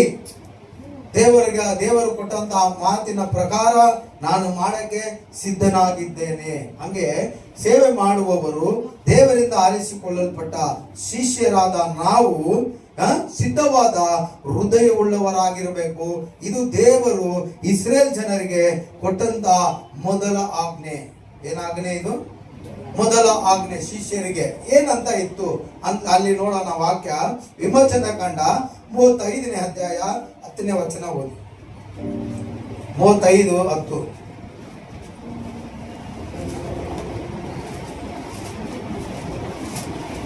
ಮೊದಲು ದೇವರು ಯಾವ ಜನರನ್ನು ಆರಿಸಿಕೊಳ್ಳುತ್ತಾರೆ ಶಿಷ್ಯರಿಗಾಗಿ ಅಂತ ನಾವು ನೋಡಿಕೊಂಡು ದೇವರು ಕೊಟ್ಟಂತ ಆಜ್ಞೆ ಹಂಗಂದ್ರೆ ಕಮಾಂಡ್, ಅದನ್ನು ದೇವರು ಯಾವ ರೀತಿ ಹೇಳಿದ್ದಾರೆ ಅಂತ ನಾವು ನೋಡುವಾಗ ವಿಮೋಚನಾ ಕಾಂಡ 35:10.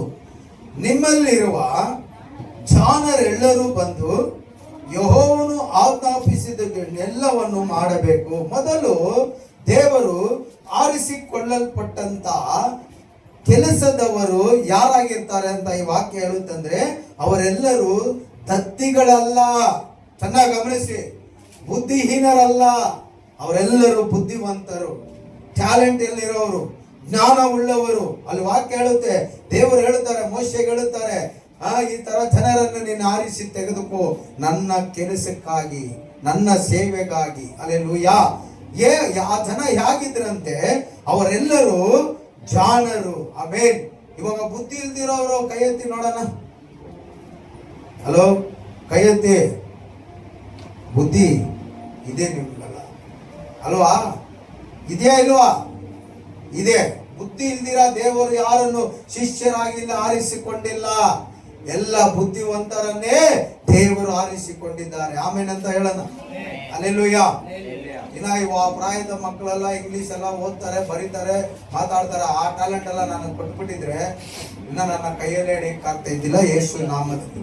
ಆದ್ರೇನು ಆ ಓದು ಅಭ್ಯಾಸ ಇಲ್ಲ ಅಂದ್ರೆ ಕೂಡ ನನಗೆ ದೇವರು ಕೊಟ್ಟಂತ ಟ್ಯಾಲೆಂಟ್ ಅಲ್ಲಿ ನಾನು ನಿಮ್ಮೊಟ್ಟಿಗೆ ಪ್ರಸಂಗ ಮಾಡುವಂತ ಬುದ್ಧಿ ದೇವರು ನನಗೆ ಕೊಟ್ಟಿದ್ದಾರೆ. ಆಮೇನ್ ಅಂತ ಹೇಳೋಣ. ಅಲ್ಲೆಲ್ಲೂಯಾ. ಅವಾಗ ಬುದ್ಧಿ ಇಲ್ದಿರ ಯಾರನ್ನು ಯಾವ ಕೆಲಸಕ್ಕೂ ಶಿಷ್ಯರಾಗಿ ದೇವರು ಆರಿಸಿ ತೆಗೆದಿಲ್ಲ. ಎಲ್ಲರೂ ಬುದ್ಧಿವಂತರನ್ನೇ ತೆಗೆದಿದ್ದಾರೆ. ಬುದ್ಧಿವಂತರ ನೀವು ಸ್ವಲ್ಪ ಇಂಗ್ಲಿಷ್ ಅದು ಪಡಿ. ಎಕ್ಸೈಡಸ್ 35:10 படிங்க. அது ஞானத்துக்கு அதுக்கு என்ன சொல்லுது படிங்க.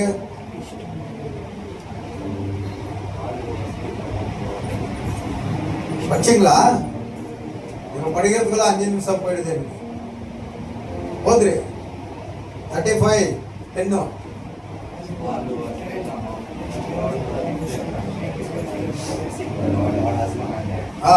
என்ன சொல்லுதாங்க? ஃபர்ஸ்ட்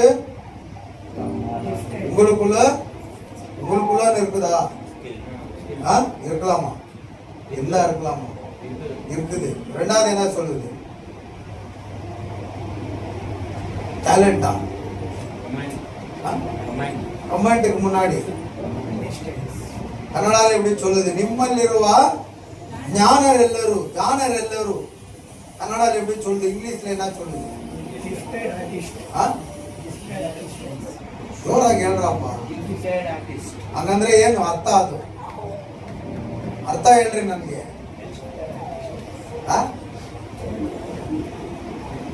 ಅದಕ್ಕೆ ಪ್ರಾರ್ಥನೆ ಮಾಡಿ ದೇವರ ಆತ್ಮ ಸಹಾಯ ಕೇಳಿದ್ರೆ ಅದಕ್ಕೆ ಮೀನಿಂಗ್ ಏನಂತ ದೇವರ ಆತ್ಮ ತಿಳಿಸ್ತಾರೆ. ಅಲ್ಲೆಲ್ಲೂಯ್ಯ. ಜಾಣರೆಲ್ಲರೂ ಅಂದ್ರೆ ಟ್ಯಾಲೆಂಟ್ ಉಳ್ಳವರು. ಜಾಣರೆಲ್ಲರೂ ಅಂದ್ರೆ ಟ್ಯಾಲೆಂಟ್ ಇಲ್ಲಿ ಇರೋವರು ತಾನೆ. ನಿಮಗೆ ಪ್ರತಿಯೊಬ್ಬರಿಗೂ ಒಂದೊಂದು ಟ್ಯಾಲೆಂಟ್ ಇದೆ. ಟ್ಯಾಲೆಂಟ್ ಇರ್ತೀರಾ. ನಾನು ಫಸ್ಟ್ ಗೇರಲ್ಲಿ ಹೋದ್ರೆ ನೀವು 4th ಗೇರಲ್ಲಿ ಹೋಗೋ ಟ್ಯಾಲೆಂಟ್ ನಿಮಗಿದೆ. ಅಲ್ಲೆಲ್ಲೂಯ್ಯ. Praise the lord. ಇದೆಯಾ ಇಲ್ವಾ? ನಾನು ಯೋಚನೆ ಮಾಡೋದಕ್ಕಿಂತ ನೀವು ತುಂಬಾ ಯೋಚನೆ ಮಾಡ್ತೀರಾ ಅಂತ ನನಗೆ ಗೊತ್ತು. ಟ್ಯಾಲೆಂಟ್ ಇರೋರ್ನೇ ದೇವರು ಆರಿಸಿ ತೆಗಿತಾರೆ. ಯಾವ್ದಕ್ಕಾಗಿ ಅಂದ್ರೆ ದೇವರ ಸೇವೆಗಾಗಿ. ಆಮೇನ್. ಇವತ್ತು ಯೇಸು ಕ್ರಿಸ್ತರು ಕೂಡ ನೀವು ನನ್ನನ್ನು ಆರಿಸಿ ತೆಗೆದಿಲ್ಲ, ನಾನು ನಿಮ್ಮನ್ನು ಆರಿಸಿ ತೆಗೆದಿದ್ದೇನೆ ಅಂತ ಹೇಳಿದ್ರ. ಆರಿಸಿ ತೆಗೆದಿದ್ದೇನೆ. ನೀವೇನ್ ಮಾಡ್ಬೇಕು? ಹೋಗಿ ಫಲ ಕೊಡಬೇಕು. ಆ ಫಲ ನಿಲ್ಲುವಂತದ್ದಾಗಿರ್ಬೇಕು. ಹಾಗಂದ್ರೆ ನಾನು ನಿಮಗೆ ಕರೆದಿದ್ದೇನೆ. ಟ್ಯಾಲೆಂಟ್ ಅಲ್ಲಿರೋರ್ನ, ಜ್ಞಾನ ಉಳ್ಳವ್ರನ್ನ ಕರೆದಿದ್ದೇನೆ. ಟ್ಯಾಲೆಂಟ್ ಅಲ್ಲಿರೋರ್ನ ಕರೆದಿದ್ದೇನೆ. ದದ್ದಿಗಳನ್ನಲ್ಲ. ಆಮೇಲೆ ಏನೇನ ಹೇಳ್ತಾರೆ, ಬುದ್ಧಿ ಇಲ್ದಿರ ಹೀನರನ್ನಲ್ಲ, ಬುದ್ಧಿವಂತರನ್ನು ನಾನು ತೆಗೆದಿದ್ದೇನೆ. ನನ್ನ ಕೆಲಸ ಮಾಡುವುದಕ್ಕಾಗಿ ನನ್ನ ಶಿಷ್ಯರಾಗಿ ನಿಮ್ಮನ್ನು ಆರಿಸಿದ್ದೇನೆ. ನಾನು ಕೊಟ್ಟಂತ ಆಜ್ಞೆಗಳನ್ನು ನೀವು ಹೋಗಿ ಏನ್ ಮಾಡಬೇಕು? ಜನರಿಗೆ ಹೇಳಿ ನನ್ನ ಶಿಷ್ಯರಾಗಿ ಮಾಡಿ. ಅದೇ ನಿಮಗೆ ಕೊಟ್ಟಂತ ಕೆಲಸ. ಅಲ್ಲೆಲ್ಲೂಯಾ. ಇಲ್ಲಿ ಮಾಡುವವರು ಸಿದ್ಧ ಹೃದಯವುಳ್ಳವರಾಗಿರ್ಬೇಕು. ಆಮೇನ್. ದೇವರು ನನಗೆ ಮಾತಾಡಿದ್ದಾರೆ ಬೆಳಗ್ಗೆ ಸಮಯದಲ್ಲಿ. ದೇವರು ಆತನ ಕೆಲಸ ಮಾಡುವುದಕ್ಕಾಗಿ ನನ್ನ ಆರಿಸಿ ತೆಗೆದಿದ್ದಾರೆ. ನನ್ನ ಕೆಲಸಗಳು 1000 ಇದ್ರೆ ಕೂಡ 1 ಪಟ್ಟು ನಾನು ದೇವರ ಆಜ್ಞೆಯ ಪ್ರಕಾರ ನಾನು ನಡೆದು ದೇವರ ಕೆಲಸವನ್ನು ಮಾಡುತ್ತೇನೆ ಅಂತ ನಿಮ್ಮಲ್ಲಿ ಆ ಸಿದ್ಧ ಮನಸ್ಸು ಬರಬೇಕು. ಆಮೇನ್. ಅದನ್ನ ನಾನು ಹೇಳಿ ಹೇಳಿ ಬರಬಾರ್ದು. ಒಂದು ಸತಿ ಎರಡು ಸತಿ ಹೇಳದ್ನ ಅದನ್ನ ಕ್ಯಾಚ್ ಮಾಡಿ ಇಟ್ಕೊಂಡು ಫಾಸ್ಟ್ ಹೇಳಿದ್ರಲ್ಲ, ದೇವ್ರ ವಾಕ್ಯದ ಮೂಲಕ ನನ್ನೊಟ್ಟಿಗೆ ಮಾತಾಡಿದ್ದಾರೆ. ಆದ್ರಿಂದ ನಾನು ಸಿದ್ಧನಾಗಿರ್ತೇನೆ ಯಾವಾಗಲೂ ದೇವರ ಸೇವೆಯನ್ನು ಮಾಡುವುದು. ರಾತ್ರಿ ಬಂದೆ 8:30 ಎಲ್ಲ ಕಡೆ ಸ್ಟಾಪ್, ಒಂದು ಕಡೆ ಮಾತ್ರ ನಿಂತಿಲ್ಲ, ನಿಂತೈತೆ. ಹೊಟ್ಟೆ ಕಾಣುತ್ತೆ, ಅದು ಒಣಗಿದ ಮೇಲೆ ಹಾಕಿದ್ರೆ ಸ್ಟಾಪ್ ಆಗುತ್ತೆ, ಆಮೇಲೆ ಪೈಂಟ್ ಹೊಡೆಯೋದು. ಅಲ್ಲೇ ಲೋಯ ಅದು ಒಂದು ಗನ್ನು, ಅದು ಒಂದು ಟ್ಯೂಬು 600 ರೂಪಾಯಿ. ಅಲ್ಲೇ ಲೋಯ ಒಟ್ಟು ನಾವು ಆ ಥರ 3 ಹಾಕಿ ಬಿಟ್ಟಿದ್ದೀವಿ ಮೇಲೆ. Price the lord, hallelujah, praise the lord. ಅವಾಗ ಅದು ಮಾಡುವುದಕ್ಕೂ ನಮಗೆ ಸಿದ್ಧ ಮನಸ್ಸು ಇರಲೇಬೇಕು. ಸಭೆಗೆ ಮಾಡುವುದಕ್ಕೆ ಸಿದ್ಧ ಮನಸ್ಸು ಇರಬೇಕು. ಸಭೆಗೆ ಮಾಡಬೇಕು, ದೇವರಿಗೆ ಸಭೆ ದೇವರ ಆಲಯಕ್ಕೆ ಮಾಡಬೇಕು ಅಂತಾನೆ ಜ್ಞಾನವುಳ್ಳವರನ್ನು ಆರಿಸಿ ಒಳಗಡೆ ಇಟ್ಟಿದ್ದಾರೆ ದೇವರು. ಭಿಕ್ಷುಕರನ್ನಲ್ಲ. ಭಿಕ್ಷುಕ ಒಂದು ದಿನಕ್ಕೆ 10 ರೂಪಾಯಿ 20 ರೂಪಾಯಿ 100 ರೂಪಾಯಿ ಸಿಕ್ಕಿದ್ರೆ ಸಾಕು ಅಂತ ಅಂತಾನೆ. ಅಂಥವನ ಹತ್ರ ಸಭೆಗೆ ಮಾಡು ಅಂದ್ರೆ ಮಾಡೋಕ್ಕಾಗಲ್ಲ.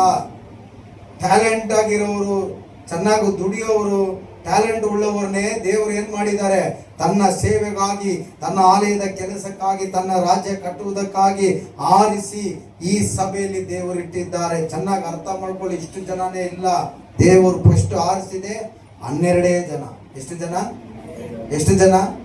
12 ಜನನ ದೇವರು ಆರಿಸಿ. ಅದರಲ್ಲಿ ಒಬ್ಬ ಏನಾಗಿದ್ದ, ಜೊತೆಲೇ ಇದೆ,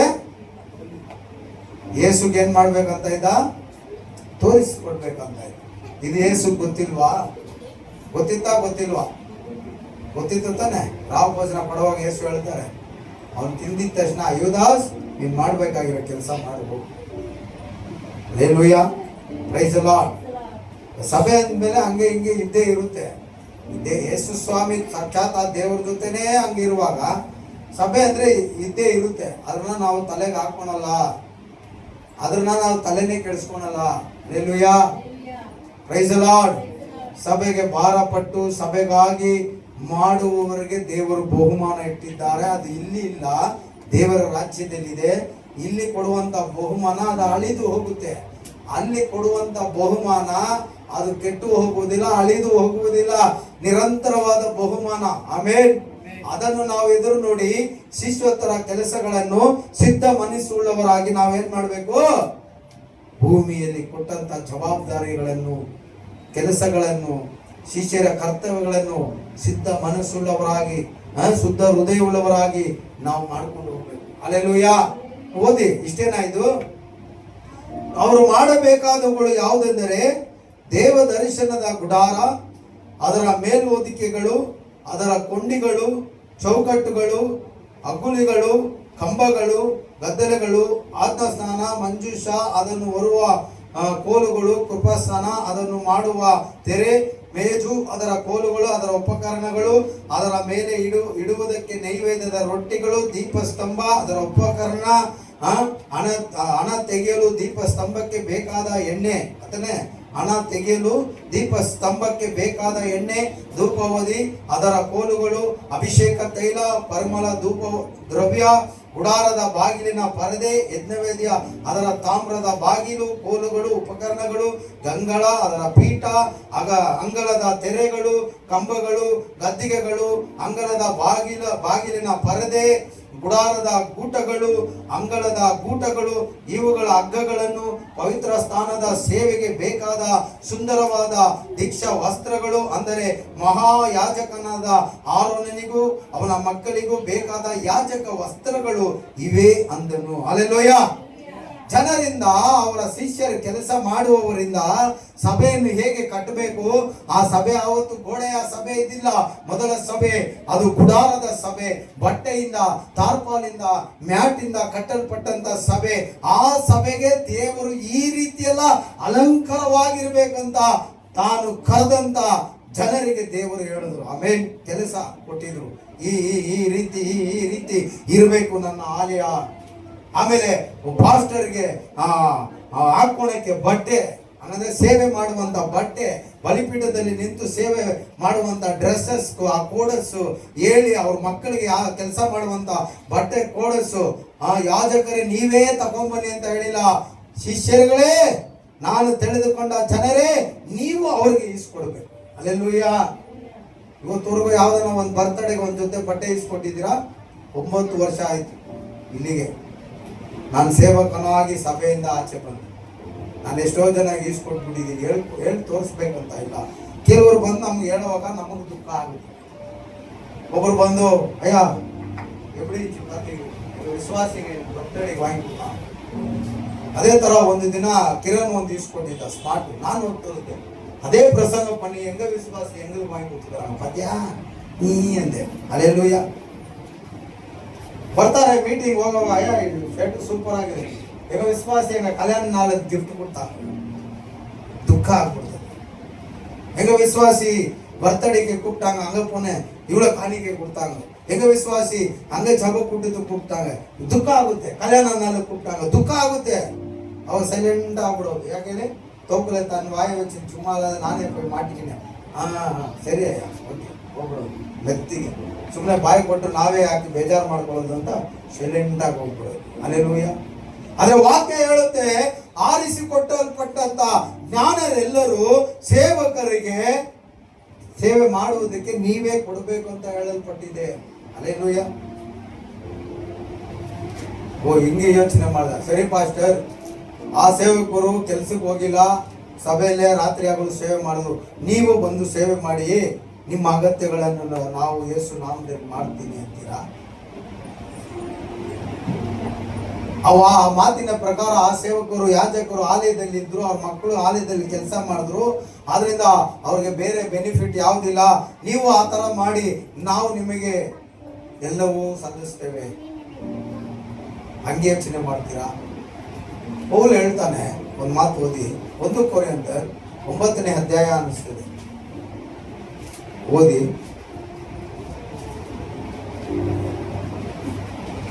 ಒಂಬತ್ತನೇ ಅಧ್ಯಾಯದಲ್ಲಿ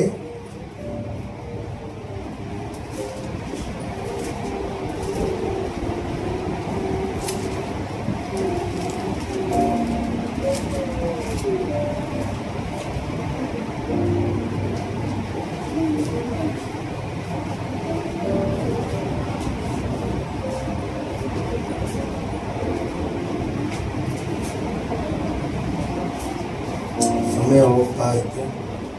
1 ಕೊರಿಂಥರ್ 9ನೇ ಅಧ್ಯಾಯದಲ್ಲಿ ನಾವು ನೋಡುವಾಗ ಒಂದು ಮಾತಾಡಿ.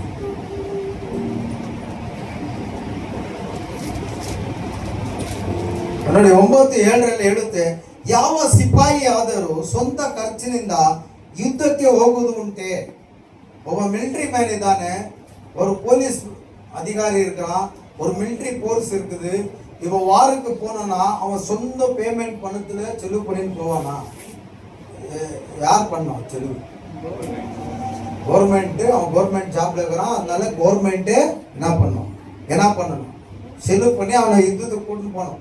சாப்பாடுலேருந்து அவன் வண்டி பெட்ரோல்லேருந்து எல்லாமே அந்த அதிகாரிங்க தான் என்ன பண்ணோம். யாருக்கு வேலை செய்யறானோ அவன் என்ன பண்ணோம், அவனை கொண்டு போனோம். இங்க போல் சொல்றாரு, இந்த ஊழியத்தின் பத்தி தான் சொல்றாரு. ಯಾವ ಸಿಪಾಯಿ ಆದರೆ ಸ್ವಂತ ಖರ್ಚಿನಿಂದ ಯುದ್ಧಕ್ಕೆ ಹೋಗುವುದುಂಟು, ದ್ರಾಕ್ಷಿ ತೋಟವನ್ನು ಮಾಡಿದವನು ಅದರ ಫಲವನ್ನು ತಿನ್ನದೇ ಇರುವುದುಂಟು. அப்படின்னா ஒரு திராட்சை தோட்டத்தை ஏற்படுத்துறான் ஒரு விவசாயி.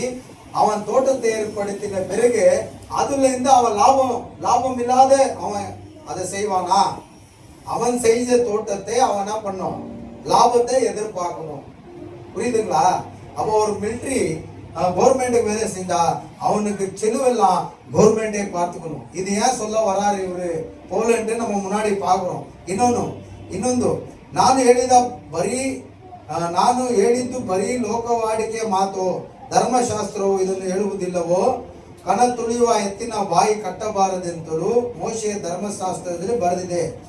ದೇವರು ಚಿಂತಿಸುವುದು ಎತ್ತುಗಳಿಗಾಗಿಯೋ ಅಥವಾ ನಮಗೋಸ್ಕರವೋ? ಹೇಳುತ್ತಾನೋ, ಹೌದು, ನಮಗೋಸ್ಕರ ಬರೆದಿದೆ. ಉಳುವವನು ಬೆಳೆಯಲ್ಲಿ ತನಗೆ ಪಾಲು ದೊರಕುತ್ತಂತೆ ಉಳುವುದು, ஒக்குவனு தனக்கு பால் தொடுக்குது ஒக்குவது நாயா. அப்படின்னா ஒருவன் ஊழியம் செய்தா அதுக்கு தேவையானது தேவனே சந்திப்பார். இப்போ நான் போய் விவசாயம் செஞ்சேனாக்கா நான் நட்டது நான் தான் இருக்கணும், எனக்கு அங்கத்துல இருந்தா லாபம் கிடைக்கணும். இங்க நட்டுட்டு வேற தோட்டத்துல போய் நான் லாபத்தை எதிர்பார்க்க முடியாது. ஏன் தோட்டத்தை நான் எங்க வேலை செய்தனோ, நான் எங்க கஷ்டப்பட்டனோ அங்கிருந்தே தான் எனக்கு ஆதாயம் கிடைக்கணும் இல்லைங்களா? ஆமாவா இல்லையா? ஒரு மிலிட்ரி ஒரு கவர்மெண்ட் ஜாப்ல இருக்கிறான், அவனுடைய மிலிட்ரி வேலைக்காக செலவு, ஜீப் செலவுல இருந்து, அவன் போற செலவுல இருந்து, பெட்ரோல்ல இருந்து, செலவுல இருந்து எல்லா அதிகாரிகளே அந்த வேலை நிமித்தமா தான் அவனுக்கு செலவு கிடைக்கணும், பர்சனல் செலவு அல்ல. புரியுதுங்களா? அப்ப போலீஸ் சொல்றாரு, ஒரு இடத்துல ஊழியத்தை செய்கிறவன் அந்த ஊழியத்தின் நிமித்தமாவே அவன் லாபத்தை எதிர்பார்க்கணும். ஊழியத்தின் நிமித்தமாவே அவன் என்ன எதிர்பார்க்கணும்? லாபத்தை எதிர்பார்க்கணும். ஏன்னா இது ஆண்டவரே சொன்ன விஷயம். 35 என்ன சொன்னாரு? ஊழியக்காரர்களுக்கு நீங்க என்ன பண்ணோம்? அவங்களுடைய தேவைகளை கொண்டு வந்து, நீங்க ஞானம் உள்ளவர் யாவரும், டேலண்ட் உள்ளவர்கள் யாவரும், நான் அழைத்த யாவரும், அந்த ஊழியக்காரர்களுக்கு தேவைகளை நீங்க தான் சந்திக்கணும். ஆமென். அதுக்கு தான் போல் சொல்றாரு. இப்ப நீ அவர் ஏன் சொல்ல வந்துட்டார் தெரியுமா? அவர் வேலைக்கு போய் நிற்கிறார், அவரு குடிசை கட்டுற வேலைக்கு போறார், பெரிய ஜாப்ல இருந்து ரிசைன் பண்ணிட்டு வந்துட்டார் போஸ்ட்ல இருந்து. இப்போ சாதாரண ஒரு கூலிக்காரனா ஒரு கூலி வேலை செய்ய ஆரம்பிச்சுட்டு அந்த வசனத்தை ஞாபகப்படுத்துறாரு. நான் ஊழியம் செய்தா கர்த்தர் அந்த ஒளித்து நிமித்தமாவே என் பிரயோஜனங்களை, எனக்கு தேவைகளை சந்திக்கணும் இல்லையா? அந்த ஜனங்கள் மூலியமாவே, தேவனால் அழைக்கப்பட்ட ஜனங்கள் மூலியமாவே சந்திக்கப்பட இல்லையா? ஆனா அந்த தேவனால் அழைக்கப்பட்ட ஜனங்கள் மூலியமா அவனுக்கு எதுவும் சந்திக்கப்படவில்லை. அவனுக்கு எந்த ஆதாயமும் அவனுக்கு கிடைக்கல இந்த ஊழியத்துல. அதனால அவன் என்ன பண்ணான்? வேலையை செய்ய போயிட்டான்.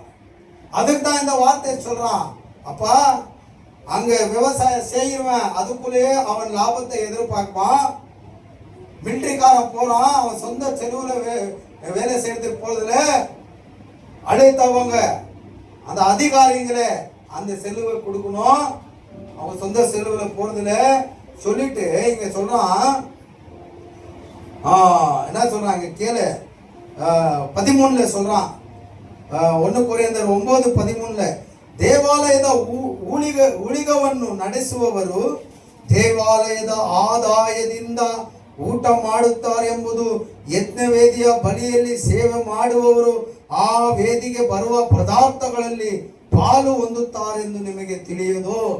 ಆಮೆನ್. ದೇವನ್ ஒரு கட்டளையை கொடுத்தார். ದೇವರು ಒಂದು ಆಜ್ಞೆಯನ್ನು ಕೊಟ್ಟರು.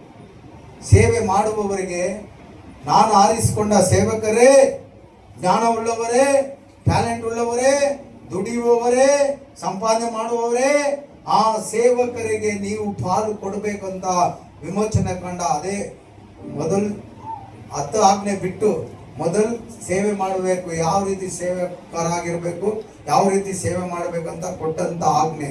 ಹಲ್ಲೆಲೂಯಾ. ಇಲ್ಲಿ ಅದೇ ತರ ಹೇಳ್ತಾ ಇದ್ದಾರೆ, ಆ ಊಳಿಯ ಮಾಡೋವರಿಗೆ, ಅದೇ ಊಳಿಯವನ್ನು ಅಂದ್ರೆ ಊಳಿಯವನ್ನು ನಡೆಸುವವರು ದೇವಾಲಯದ ಆದಾಯದಿಂದ ಊಟ ಮಾಡುತ್ತಾರೆ ಎಂಬುದು, ಯಜ್ಞವೇದಿಯ ಬಳಿಯಲ್ಲಿ ಸೇವೆ ಮಾಡುವವರು ಆ ವೇದಿಗೆ ಬರುವ ಪದಾರ್ಥಗಳಲ್ಲಿ ಪಾಲು ಹೊಂದುತ್ತಾರೆ ಎಂದು ನಿಮಗೆ ಗೊತ್ತಿಲ್ವಾ? ಅದೇ ರೀತಿಯಾಗಿ ಕರ್ತನು ಸಹ ಸುವಾರ್ತೆಯನ್ನು ಸಾರುವವರು ಸುವಾರ್ತೆಯಿಂದಲೇ ಜೀವನ ಮಾಡಬೇಕೆಂದು ದೇವರೇ ನೇಮಿಸಿದರು. ಆಮೇಲೆ ದೇವರ ಸೇವೆ ಮಾಡುವವರು ಆ ದೇವರ ಸೇವೆ ನಿಮಿತ್ತ ಬರುವಂತ ದುಡ್ಡಲ್ಲೇ ಊಟ ಮಾಡಬೇಕು, ಅವ್ರ ಜೀವನ ಮಾಡಬೇಕು, ಅವ್ರ ಮಕ್ಕಳನ್ನ ಓದಿಸ್ಬೇಕಂತ ದೇವರೇ ಮೊದಲು ನೇಮಿಸಿದ್ದಾರೆ. ಆಮೇಲೆ ಅವಾಗ ಯಾರ ಕೈಯಲ್ಲಿದೆ? ಇದು ಯಾರ ಕೈಯಲ್ಲಿದೆ? ಈಗ ನೀವು ಸ್ವಲ್ಪ ಜನ ಇದ್ದೀರಾ, 100-200 ಆತ್ಮ ಆದ್ರೆ ಅವ್ರ ಕೈಯಲ್ಲೇ ಆ ಜವಾಬ್ದಾರಿಯನ್ನು ದೇವರು ಕೊಟ್ಟಿದ್ದಾರೆ. ಯಾಕೆ? ಸೇವಕರು ಪೋಷಣೆಗೆ ವಿಶ್ವಾಸಿಗಳೇ, ಹಾಗಂದ್ರೆ ಶಿಷ್ಯರುಗಳೇ ಸಹಾಯ ಮಾಡಬೇಕು. ಇವಾಗ ನಮಗೆ ಪ್ರಾರ್ಥನೆ ಮಾಡಕ್ ಟೈಮ್ ಇಲ್ಲ. ಯಾಕೆ? ನಾವು ದುಡಿಯಕ್ಕೆ ಹೋಗ್ತೀವಿ, ನಮಗೆ ಆವಾಗ ಕೋಪ ಬರುತ್ತೆ. ಯಾಕೆ? ನಾವು ದುಡಿಯಕ್ಕೆ ಹೋಗುವಂತ ಜಾಗದಲ್ಲಿ ನಮಗೆ ಟಾರ್ಚರ್ ಬರುತ್ತೆ, ಅದಕ್ಕೆ ನಮಗೆ ಹಿಂಸೆ ಆಗುತ್ತೆ, ಕೋಪ ಬರುತ್ತೆ. ಸರಿಯಾಗಿ ಕಾನ್ಸೆಪ್ಟ್ ಇಟ್ಟು ಈ ಸೇವೆ ಮಾಡಕ್ ಆಗ್ತಾ ಇಲ್ಲ. ವಾರದಲ್ಲಿ 4 ದಿನ ಆರಾಧನೆ ನಡೆಸಬೇಕು ಹೊಸ ಒಡಂಬಡಿಕೆ ಕಾಲದಲ್ಲಿ. ಯಾಕೆ ಭಾನುವಾರ ಮಾತ್ರ ಆರಾಧನೆ ನಡೆಸ್ತೇವೆ? ಯಾಕಂದ್ರೆ ನಮ್ಮ ಅಗತ್ಯಗಳಿಗಾಗಿ, ನಮ್ಮ ಮಕ್ಕಳ ಅಗತ್ಯಕ್ಕಾಗಿ ನಾವು ದುಡಿಯಕ್ಕೆ ಓಡಬೇಕು. ಬೆಳಿಗ್ಗೆ ರಾತ್ರಿ ದುಡಿತಾ ಇದ್ದೀವಿ, ಅದರಿಂದ ಈ ಸೇವೆ ಮಾಡಕ್ ಆಗ್ತಾ ಇಲ್ಲ. ಯಾಕಂದ್ರೆ ದೇವರು ನೇಮಿಸಿದಂತ ಆ ಸೇವೆಯ ನಿಮಿತ್ತ ಪೋಷಣೆ ಇಲ್ಲಿ ಹೆಚ್ಚಾಗಿ ನಮಗೆ ಏನಾಗ್ತಾ ಇಲ್ಲ, ದೊರಕುತ್ತಾ ಇಲ್ಲ. ಆದ್ರಿಂದ ನಾವು ಹೋಗ್ಬೇಕಾಗಿತ್ತು. ಇದು ಪೌಲನಿಗೆ ನಡೆದಂತ ವಿಷಯವಾಗಿರುತ್ತೆ. ಪೌಲನಿಗೆ ಕೆಲವು ಕಡೆ ಆದಾಯ ಇಲ್ಲ, ವರಮಾನ ಇಲ್ಲ. ಹಾಗಾದ್ರೆ ಇವತ್ತಿರೋ ಟ್ಯಾಲೆಂಟ್ ಆಗಿನ ಕಾಲದಲ್ಲಿ ಇದ್ದಿಲ್ಲ. ಆಗಿನ ಕಾಲದಲ್ಲೆಲ್ಲ ದುಡ್ಡು ಕಾಸು ಅಂದ್ರೆ ಅಷ್ಟಿಲ್ಲ. ಬರೀ ಧಾನ್ಯಗಳು, ದವಸಗಳು, ಹಣ್ಣುಗಳು, ಕಾಯಿಗಳು, ಇದೇ ಒಂದು ಕಾಣಿಕೆ ದಶಮ ಭಾಗವಾಗಿತ್ತು ಆ ಕಾಲದಲ್ಲಿ. ಹಲ್ಲೆಲೂಯಾ. ಅದರಿಂದ ಇವನು ದುಡಿದು ಬರುವಂತ ಹಣವನ್ನು ಸೇವೆಗೆ ಖರ್ಚು ಮಾಡಿ ಇವನು ಸೇವೆ ಮಾಡ್ಕೊಂಡು ಬರ್ದ. ಆದ್ರೆ ಅನೇಕ ಸಭೆಗಳನ್ನು ಸ್ಥಾಪಿಸಿದ, ಅನೇಕ ಶಿಷ್ಯರುಗಳನ್ನು ಏನ್ ಮಾಡ್ದ, ಉತ್ಪತ್ತಿ ಮಾಡ್ದ. ಹಲ್ಲೆಲೂಯಾ. ಅದಕ್ಕೆ ಇವನು ಹೇಳ್ದ, ಎಲ್ಲ ದೇವರು ಕೊಟ್ಟಂತ ಆಜ್ಞೆಯಪ್ಪ. ಅದೇ ರೀತಿಯಾಗಿ ಕರ್ತನು ಸಹ ಸುವಾರ್ತೆಯನ್ನು ಸಾರುವವರು ಸುವಾರ್ತೆಯಿಂದಲೇ ಜೀವನ ಮಾಡಬೇಕೆಂದು ನೇಮಿಸಿದ್ದಾನೆ. ನಾನಂತೂ ಈ ಹಕ್ಕುಗಳಲ್ಲಿ ಒಂದನ್ನು ನಡೆಸಲಿಲ್ಲ. ದೇವರು ಹೇಳಿದಂತ ವಿಷಯದಲ್ಲಿ ನಾನು ಮುಲು ಟೈಮ್ ಸೇವೆಯಲ್ಲಿ ನಾನಿಲ್ಲಪ್ಪ, ನಾನು ಪಾರ್ಟ್ ಟೈಮ್ ಸೇವೆಯಲ್ಲೇ ಇದ್ದೀನಿ. ಯಾಕಂದ್ರೆ ನಾನು ದುಡಿದು ಇನ್ನೊಬ್ಬರು ಕೊಟ್ಟು ಅದ್ರಲ್ಲಿ ನನ್ನ ಹೊಟ್ಟೆ ತುಂಬಿಸ್ಕೊಂಡು ನನ್ನ ಫ್ಯಾಮಿಲಿ ಇಲ್ಲ ಅವ್ರಿಗೆ. ಅವನು ಹೇಳೋ ವಿಷಯ ನನ್ನ ಜೊತೆಯಲ್ಲಿರೋರಿಗೆ ನಾನು ತಿನ್ನಿಸ್ಕೊಂಡು ಅದರಿಂದ ಇನ್ನೊಬ್ಬರಿಗೆ ಸಹಾಯ ಮಾಡಿಕೊಂಡು ನಾನು ಸೇವೆ ಮಾಡ್ಕೊಂಡು ಹೋಗ್ತಾ ಇದ್ದೀನಿ. ಯಾಕಂದ್ರೆ ಆ ಹಕ್ಕಲ್ಲಿ ನಾನು ನಡೀತಾ ಇಲ್ಲ. ಹಾಗಾದ್ರೆ ಆಗಿನ ಕಾಲದಲ್ಲೇ ಅವನಿಗೆ ದೇವರು ಹೇಳಿದ ಮಾತಿನ ಪ್ರಕಾರ ಎಲ್ಲಾ ಸೇವಕರು, ವಿಶ್ವಾಸಿಗಳು, ಶಿಷ್ಯರುಗಳು ಅಗತ್ಯಗಳನ್ನು ಸಂಧಿಸಿದ್ರೆ ಅವನು ಯಾಕೆ ಕೆಲಸಕ್ಕೆ ಹೋಗ್ಬೇಕಾಗಿತ್ತು? ಅವನು ಫುಲ್ ಟೈಮ್ ಜಾಬ್ ಸೇವೆಯಲ್ಲಿ ಹೋಗ್ಬಿಡ್ತಾ ಇದ್ದ. ಅಂದ್ರೆ ಅವನಿಗೆ ಅಲ್ಲಿ ಏನಿಲ್ಲ. ಅದರಿಂದ ಅವನು ಸೇವೆ ಮಾಡ್ಕೊಂಡೇ ದುಡಿಮೆ ಮಾಡ್ಕೊಂತಾ ಇದ್ದ. ನೋಡಿ ಇಲ್ಲಿ ಕೆಳಗಡೆ ಏನುತ್ತೆ, ನನ್ನ ವಿಷಯದಲ್ಲಿಯೂ ಹೀಗಾಗಬೇಕೆಂದು ಈ ಸಂಗತಿಗಳನ್ನು ನಾನು ಬರೆಯಲಿಲ್ಲ. ಅದಕ್ಕಿಂತ ಸಾಯುವುದೇ ನನಗೆ ಲೇಸು. ದೇವರ ಮಾತನ್ನು ಮೀರಿ ನಾನು ಹೇಳುವುದರಿಂದ ನಾನು ಸತ್ತೋಗ್ಬಿಡೋದೇ ಒಳ್ಳೇದಪ್ಪ ಅಂತ ಹೇಳ್ತಾ ಇದ್ದಾನೆ. ಹೊಗಳಿಕೊಳ್ಳುವುದಕ್ಕೆ ನನಗಿರುವ ಈ ಆಸ್ಪದವನ್ನು ಯಾರು ತೆಗೆದು ಬಿಡಬಾರದು. ನಾನು ಸುವಾರ್ತೆಯನ್ನು ಸಾರಿದರೂ ಹೊಗಳಿಕೊಳ್ಳುವುದಕ್ಕೆ ನನಗೇನು ಆಸ್ಪದ ಇಲ್ಲ. ಸಾರಬೇಕೆಂಬ ನಿರ್ಬಂಧ ನನಗುಂಟು. ಅಂದರೆ ಸುವಾರ್ತೆ ಸೇವೆ ನಾನು ಅದಕ್ಕಾಗಿ ಕರೆಯಲ್ಪಟ್ಟೆ. ಅದನ್ನು ಮಾಡುವುದಕ್ಕೆ ನಿರ್ಬಂಧ ನನಗಿದೆ. ಅದನ್ನು ಮಾಡ್ತೀನಿ, ನಾನು ಖಂಡಿತವಾಗಿ ಮಾಡ್ತೀನಿ. ಯಾಕಂದ್ರೆ ಅದು ನನಗೆ ದೇವರೇ ಹೇಳಿದ್ರು. ಆದ್ರಿಂದ ಆ ಸುವಾರ್ತೆ ಅಂತೂ ನಾನು ಬಿಡೋದಿಲ್ಲ. ಆ ಕೆಲಸವನ್ನು ನಾನು ಮಾಡೇ ಮಾಡ್ತೀನಿ. ನೋಡಿ, ಸಾರದಿದ್ದರೆ ನನ್ನ ಗತಿಯನ್ನು ಏನು ಹೇಳಲಿ? ಸುವಾರ್ತೆ ಕೊಟ್ಟಂತ ಕೆಲಸವನ್ನು ನಾನು ಮಾಡ್ದಿರ ಇದ್ರೆ ನನ್ನ ಗತಿ ಏನು? ಅವನು ಅರ್ಥ ಮಾಡ್ಕೊಂಡ್ಬಿಟ್ಟ, ಪರಲೋಕ ರಾಜ್ಯವನ್ನು ಮಿಸ್ ಮಾಡ್ಕೊಳ್ತೀನಿ. ಇಲ್ಲಿ ನಾನು ಕಷ್ಟಪಟ್ಟು ಸೇವೆ ಮಾಡಿರ್ಬೋದು, ಕಷ್ಟಪಟ್ಟು ನಿಮಗೆ ಬೋಧನೆ ಮಾಡಿರ್ಬೋದು, ಕಷ್ಟಪಟ್ಟು ಪ್ರಾರ್ಥನೆ ಮಾಡಿ ವ್ಯಾಧಿಗಳನ್ನು ಗುಣಪಡಿಸಿರ್ಬೋದು, ಕಷ್ಟಪಟ್ಟು ಸೈತಾನಗಳನ್ನು ಓಡಿಸಿರ್ಬೋದು ಯೇಸು ನಾಮದಲ್ಲಿ. ಆದರೆ ಆ ರಾಜ್ಯವನ್ನು ಕಳ್ಕೊಳ್ತೀನಿ ಅಂತ ಅವನು ಅರ್ಥ ಮಾಡ್ಕೊಂಡ್ಬಿಟ್ಟ. ಸುವಾರ್ತೆ ಸಾರದಿದ್ದರೆ ನನ್ನ ಗತಿಯನ್ನು ಏನು ಹೇಳಲಿ? ನಾನು ಸ್ವಂತ ಇಷ್ಟದಿಂದ ಈ ಕೆಲಸವನ್ನು ಮಾಡಿದರೆ ನನಗೆ ಬಹುಮಾನ ದೊರೆಯಿತು. ಮತ್ತೊಬ್ಬನ ಇಷ್ಟದಿಂದ ಮಾಡದಿರೆ ಮನೆವರ್ತನ ನನ್ನ ವಶಕ್ಕೆ ಕೊಡಲ್ಪಟ್ಟಿದೆ. ಹಾಗಾದರೆ ನನಗಾಗುವ ಬಹುಮಾನವೇನು? ಸುವಾರ್ತೆ ಸಾರುವಾಗ ಅದರಿಂದ ಜೀವನ ಮಾಡುವ ಹಕ್ಕನ್ನು ನಡೆಸದೆ ಅದನ್ನು ಉಚಿತವಾಗಿ ದಾನ ಮಾಡುವುದೇ ನನಗೆ ಬಹುಮಾನ. ಹಂಗಂದ್ರೆ ದೇವರು ನಮಗೆ ಕೊಟ್ಟಂತ ಸುವಾರ್ತೆ ಮೂಲಕ ಆ ರಕ್ಷಣೆಯನ್ನು, ಉಚಿತವಾದ ರಕ್ಷಣೆಯನ್ನು ಇನ್ನೊಬ್ಬರಿಗೆ ಸಾರುವುದೇ ನನಗೆ ಬಹುಮಾನ ಅಂತ ಹೇಳ್ತಾನೆ. ಆಮೇನ್. ಸುವಾರ್ತೆ ಸೇವೆ, ಸಭೆಗೆ ಕೊಡುವಂತ ಸೇವೆ, ಇದನ್ನು ನಾನು ಮಾಡುವುದೇ ನನಗೆ ಲಾಭ ಅಂತ ತಿಳ್ಕೊಂಡ್ಬಿಡ್ತೀನಿ. ಹಲ್ಲೆಲೂಯಾ. ಯಾವ ಬೇರೆ ಗಿಫ್ಟು, ಬೇರೆ ಬಹುಮಾನ, ಬೇರೆ ಪ್ರೈಸು ಅದೆಲ್ಲ ನನಗೆ ಬೇಡ. ದೇವರು ಈ ರಕ್ಷಣೆ ಉಚಿತವಾಗಿ ನನಗೆ ಕೊಟ್ಟಿದ್ರು. ಹಂಗಂದ್ರೆ ನಾನು ಕ್ರಿಸ್ತರನ್ನು ಕೊಂದು ಒಂದಿನ ನರಕಕ್ಕೆ ಹೋಗಿ ನರಕ ಪಾತಾಳದಲ್ಲಿ ಬೇಯಬೇಕಾಗಿತ್ತು. ಯೇಸು ನನ್ನನ್ನು ಹುಡುಕಿ ಬಂದಿದ್ರಿಂದ, ನನ್ನೊಟ್ಟಿಗೆ ಯೇಸು ಮಾತಾಡಿದ್ರಿಂದ ನಾನು ನಿತ್ಯ ನರಕದಿಂದ ಪಾರಾಗಿ ನಿತ್ಯ ಜೀವ ಪಡೆದುಕೊಳ್ಬೇಕಂತ ನನಗೆ ಆ ಕಾರ್ಯ ನನಗೆ ದೇವರಿಂದ ದೊರಕಿದೆ. ಆದ್ರಿಂದ ಅದು ನನಗೆ ಫ್ರೀಯಾಗಿ ಗಿಫ್ಟ್ ಆಗಿ ಬಂದಿದೆ. ಆ ಗಿಫ್ಟ್ ಅನ್ನು ಇನ್ನೊಬ್ಬರಿಗೆ ನಾನು ಗಿಫ್ಟ್ ಆಗಿ ಕೊಡುವುದೇ ನನಗೆ ಲಾಭ. ಸೇವೆ ಎನ್ನುವುದು ಯಾವ ಲಾಭವನ್ನು ಇಟ್ಟು ಮಾಡಿಕೊಳ್ಳುವುದಲ್ಲ ಸೇವೆ. ಹಲ್ಲೆಲೂಯಾ. ಲಾಭಕ್ಕೋಸ್ಕರ ನಾವು ಸೇವೆ ಮಾಡಬಾರದು. ದೇವರ ಪ್ರೀತಿಗಾಗಿ ಸೇವೆ ಮಾಡಬೇಕು. ಕಠಿಣ ಹೃದಯದಿಂದ ಸೇವೆ ಮಾಡಬಾರ್ದು. ಶುದ್ಧ ಹೃದಯದಿಂದ ಸೇವೆ ಮಾಡಬೇಕು. ಬಲಾತ್ಕಾರದಿಂದ ಸೇವೆ ಅಲ್ಲ, ಸಿದ್ಧ ಮನಸ್ಸಿನಿಂದ ಸೇವೆ ಮಾಡುವವರಾಗಿರ್ಬೇಕು. ಇದನ್ನೇ ಯೇಸು ಎದುರು ನೋಡುವವರಾಗಿರ್ತಾರೆ. ಇದನ್ನೇ ಯೇಸು ನಾವು ಮಾಡಬೇಕಂತ ನಿಮ್ಮನ್ನು ನಮ್ಮನ್ನು ದೇವರು ಆರಿಸಿ ತೆಗೆದಿದ್ದಾರೆ. Hallelujah, praise the lord, praise the lord.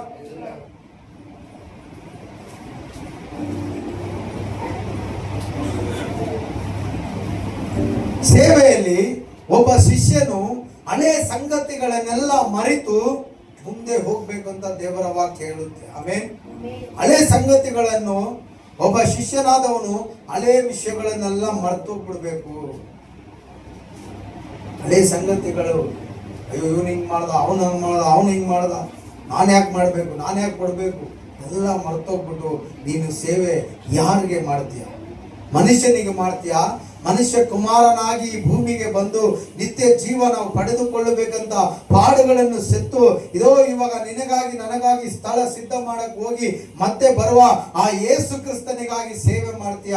ನಮ್ಮನ್ನು ನಾವೇ ಅರ್ಥ ಮಾಡಿಕೊಳ್ಳಬೇಕು. ಹಲ್ಲೆಲೂಯಾ. ಅಲ್ಲ, ಫಿಲಿಪ್ಪ ಬರೀತಾರೆ ನೋಡಿ, ಶಿಷ್ಯ 3ನೇ ಅಧ್ಯಾಯ 11ನೇ ವಾಕ್ಯ ಅನ್ನಿಸ್ತದೆ, ಓದಿ ನೋಡಿ. ಫಿಲಿಪ್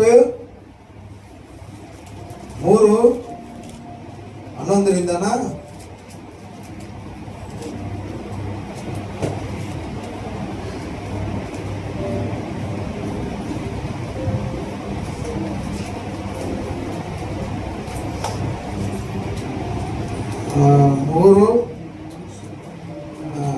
13 ಓದಿ. ಸಹೋದರರೇ, ನಾನಂತೂ ಹಿಡಿದುಕೊಂಡವನೆಂದು ನನ್ನನ್ನು ಈವರೆಗೂ ಎಣಿಸುವುದಿಲ್ಲ. ಆದರೆ ನಾನು ಇಂದಿನ ಸಂಗತಿಗಳನ್ನು ಮರೆತು ಬಿಟ್ಟು ಮುಂದಿನವುಗಳನ್ನು ಹಿಡಿಯುವುದಕ್ಕೆ ಎದೆ ಬೊಗ್ಗಿದವನಾಗಿ ದೇವರು ಕ್ರಿಸ್ತನ ಮೂಲಕವಾಗಿ ನನ್ನನ್ನು ಮೇಲಕ್ಕೆ ಕರೆದು ನನ್ನ ಮುಂದೆ ಇಟ್ಟಿರುವ ಬಿರುದನ್ನು ಗುರಿ ಮಾಡಿಕೊಂಡು ಓಡುತ್ತಾ ಇದ್ದೇನೆ. Amen, hallelujah. ಹಳೆ ಸಂಗತಿಗಳನ್ನೆಲ್ಲ ನಾನು ಮರ್ತು ಬಿಟ್ಟೆ. ನನ್ನ ಜೊತೆಯಲ್ಲಿ ಇದ್ದು ಈ ರೀತಿ ಎಲ್ಲ ನನಗೆ ಅವಮಾನ ಪಡಿಸಿ ಈ ರೀತಿ ಎಲ್ಲ ನನ್ನ ಏಮಾರಿಸಿದವ್ರನ್ನೆಲ್ಲ ನಾನು ಮರೆತು ಬಿಟ್ಟು ಇವಾಗ ನಾನು ಏನ್ ಮಾಡ್ತಾ ಇದ್ದೀನಿ? ದೇವರು ನನಗಾಗಿ ಇಟ್ಟಿರುವ ಆ ಮುಂದಿನಗಳನ್ನು ಹಿಡಿಯುವುದಕ್ಕೆ ಎದೆ ಬೊಗ್ಗಿದವನಾಗಿ ದೇವರ ಮೂಲಕವಾಗಿ ನನ್ನನ್ನು ಮೇಲಕ್ಕೆ ಕರೆದ ನನ್ನ ಮುಂದೆ ಇಟ್ಟಿರುವ ಬಿರುದನ್ನು ಗುರಿ ಮಾಡಿಕೊಂಡು ಓಡುತ್ತಾ ಇದ್ದೇನೆ. Amen, hallelujah. ನೀವು ಮನುಷ್ಯರಿಗಾಗೆಲ್ಲ ನಿಮಗಾಗಿ ದೇವರು ಕೊಟ್ಟಂತಹ ಸೇವೆಯನ್ನು ಗುರಿ ಮಾಡಿಕೊಂಡು ಓಡ್ರಿ. ಆಮೆನ್. ಇಂದಿನ ಸಂಗತಿಗಳನ್ನು ಮರೆತೋಗ್ಬಿಡ್ರಿ. ಅದನ್ನ ಮತ್ತೆ ನೀವು ಜ್ಞಾಪನ ಮಾಡಿದ್ರೆ ನಿಮಗೆ ಸೈತಾನ ಕಾರ್ಯ ಮಾಡ್ತಾ ಇದ್ದಾನೆ ಅಂತ ಅರ್ಥ. ಅದು ಮತ್ತೆ ನೀವು ನೆನೆಸ್ಕೊಳ್ತಾ ಇದ್ರೆ ಅದು ಸೈತಾನ ನಿಮ್ಮಲ್ಲಿ ಪೇರಿಸ್ತಾ ಇದ್ದಾನೆ ಅಂತ ಅರ್ಥ. ಆದುದರಿಂದ ನಿಮ್ಮ ನಾಲಿಗೆ ದುಡುಕುತ್ತೆ, ಆದ್ರಿಂದ ನಿಮ್ಮ ಬಾಯಿ ದುಡುಕಿ ಮಾತಾಡಕ್ ಆರಂಭಿಸುತ್ತೆ, ಆದ್ರಿಂದ ನಿಮ್ಮ ಜೀವವನ್ನು ನೀವೇ ನಷ್ಟಪಡಿಸಿಕೊಳ್ತೀರಾ ಅಂತ ಜ್ಞಾನೋಕ್ತಿಗಳು ಅಷ್ಟೇ ನಮಗೆ ತಿಳಿಸಲ್ಪಟ್ಟಿದೆ. Hallelujah, praise the lord. ಶಿಷ್ಯತ್ವನ ಕೆಡಿಸುವುದು ಸೈತಾನನ ಕೆಲಸ. ಶಿಷ್ಯರ ಗಮನವನ್ನು ಬದಲಾವಣೆ ಮಾಡೋದು ಸೈತಾನನ ಕೆಲಸ. ಹಲ್ಲೆಲೂಯಾ. ಒಬ್ಬ ಬರೆಸೋದು ಸಭೆ ಮೇಲೆ, ಸಭೆಯನ್ನು ಕಂಡ್ರೆ ಹಾಗೆ ಉರಿ ಬರೆಸೋದು, ಇದೆಲ್ಲ ಸೈತಾನನ ಕೆಲಸ. ಹಲ್ಲೆಲೂಯಾ.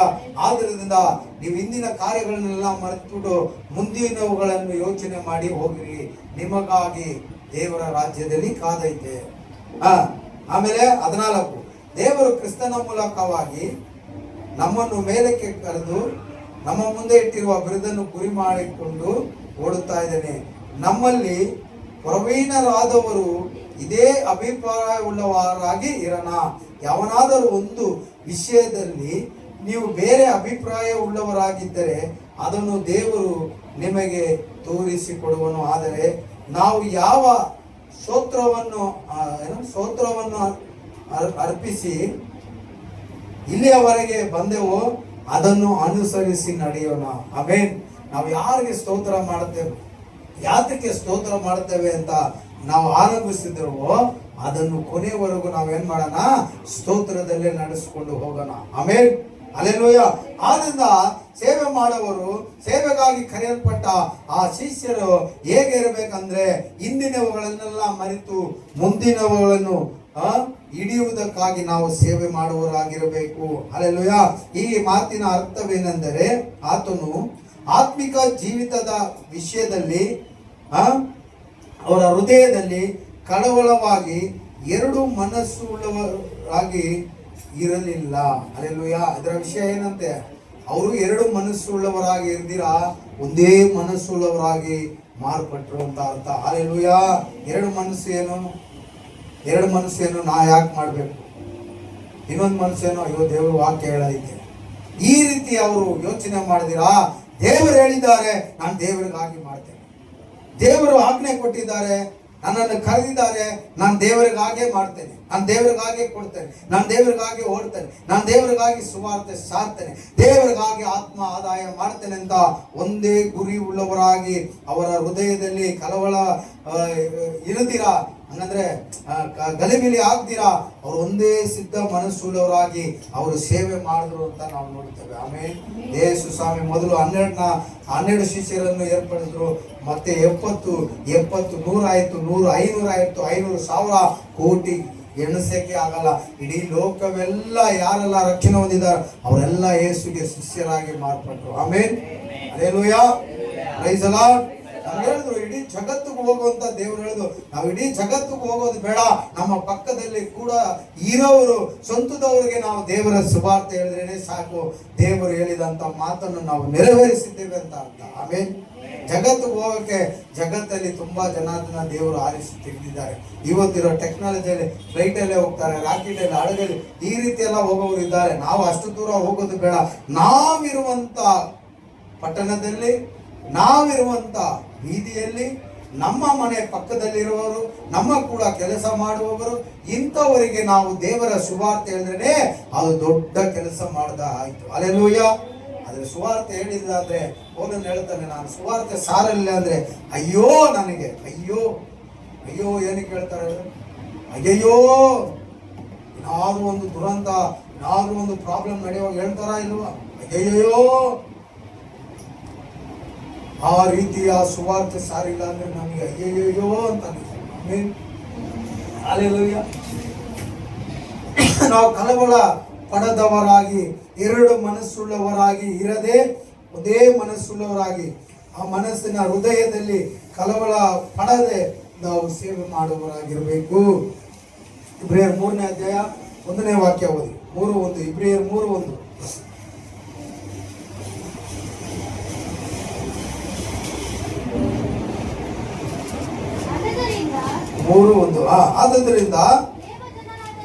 ಆದುದರಿಂದ ದೇವಜನರಾದ ಸಹೋದರರೇ, ನೋಡಿ ಇಲ್ಲಿ ಏನ್ ಹೇಳುತ್ತೆ, ಸಹೋದರರೇ, ಫ್ರೆಂಡ್ಸ್.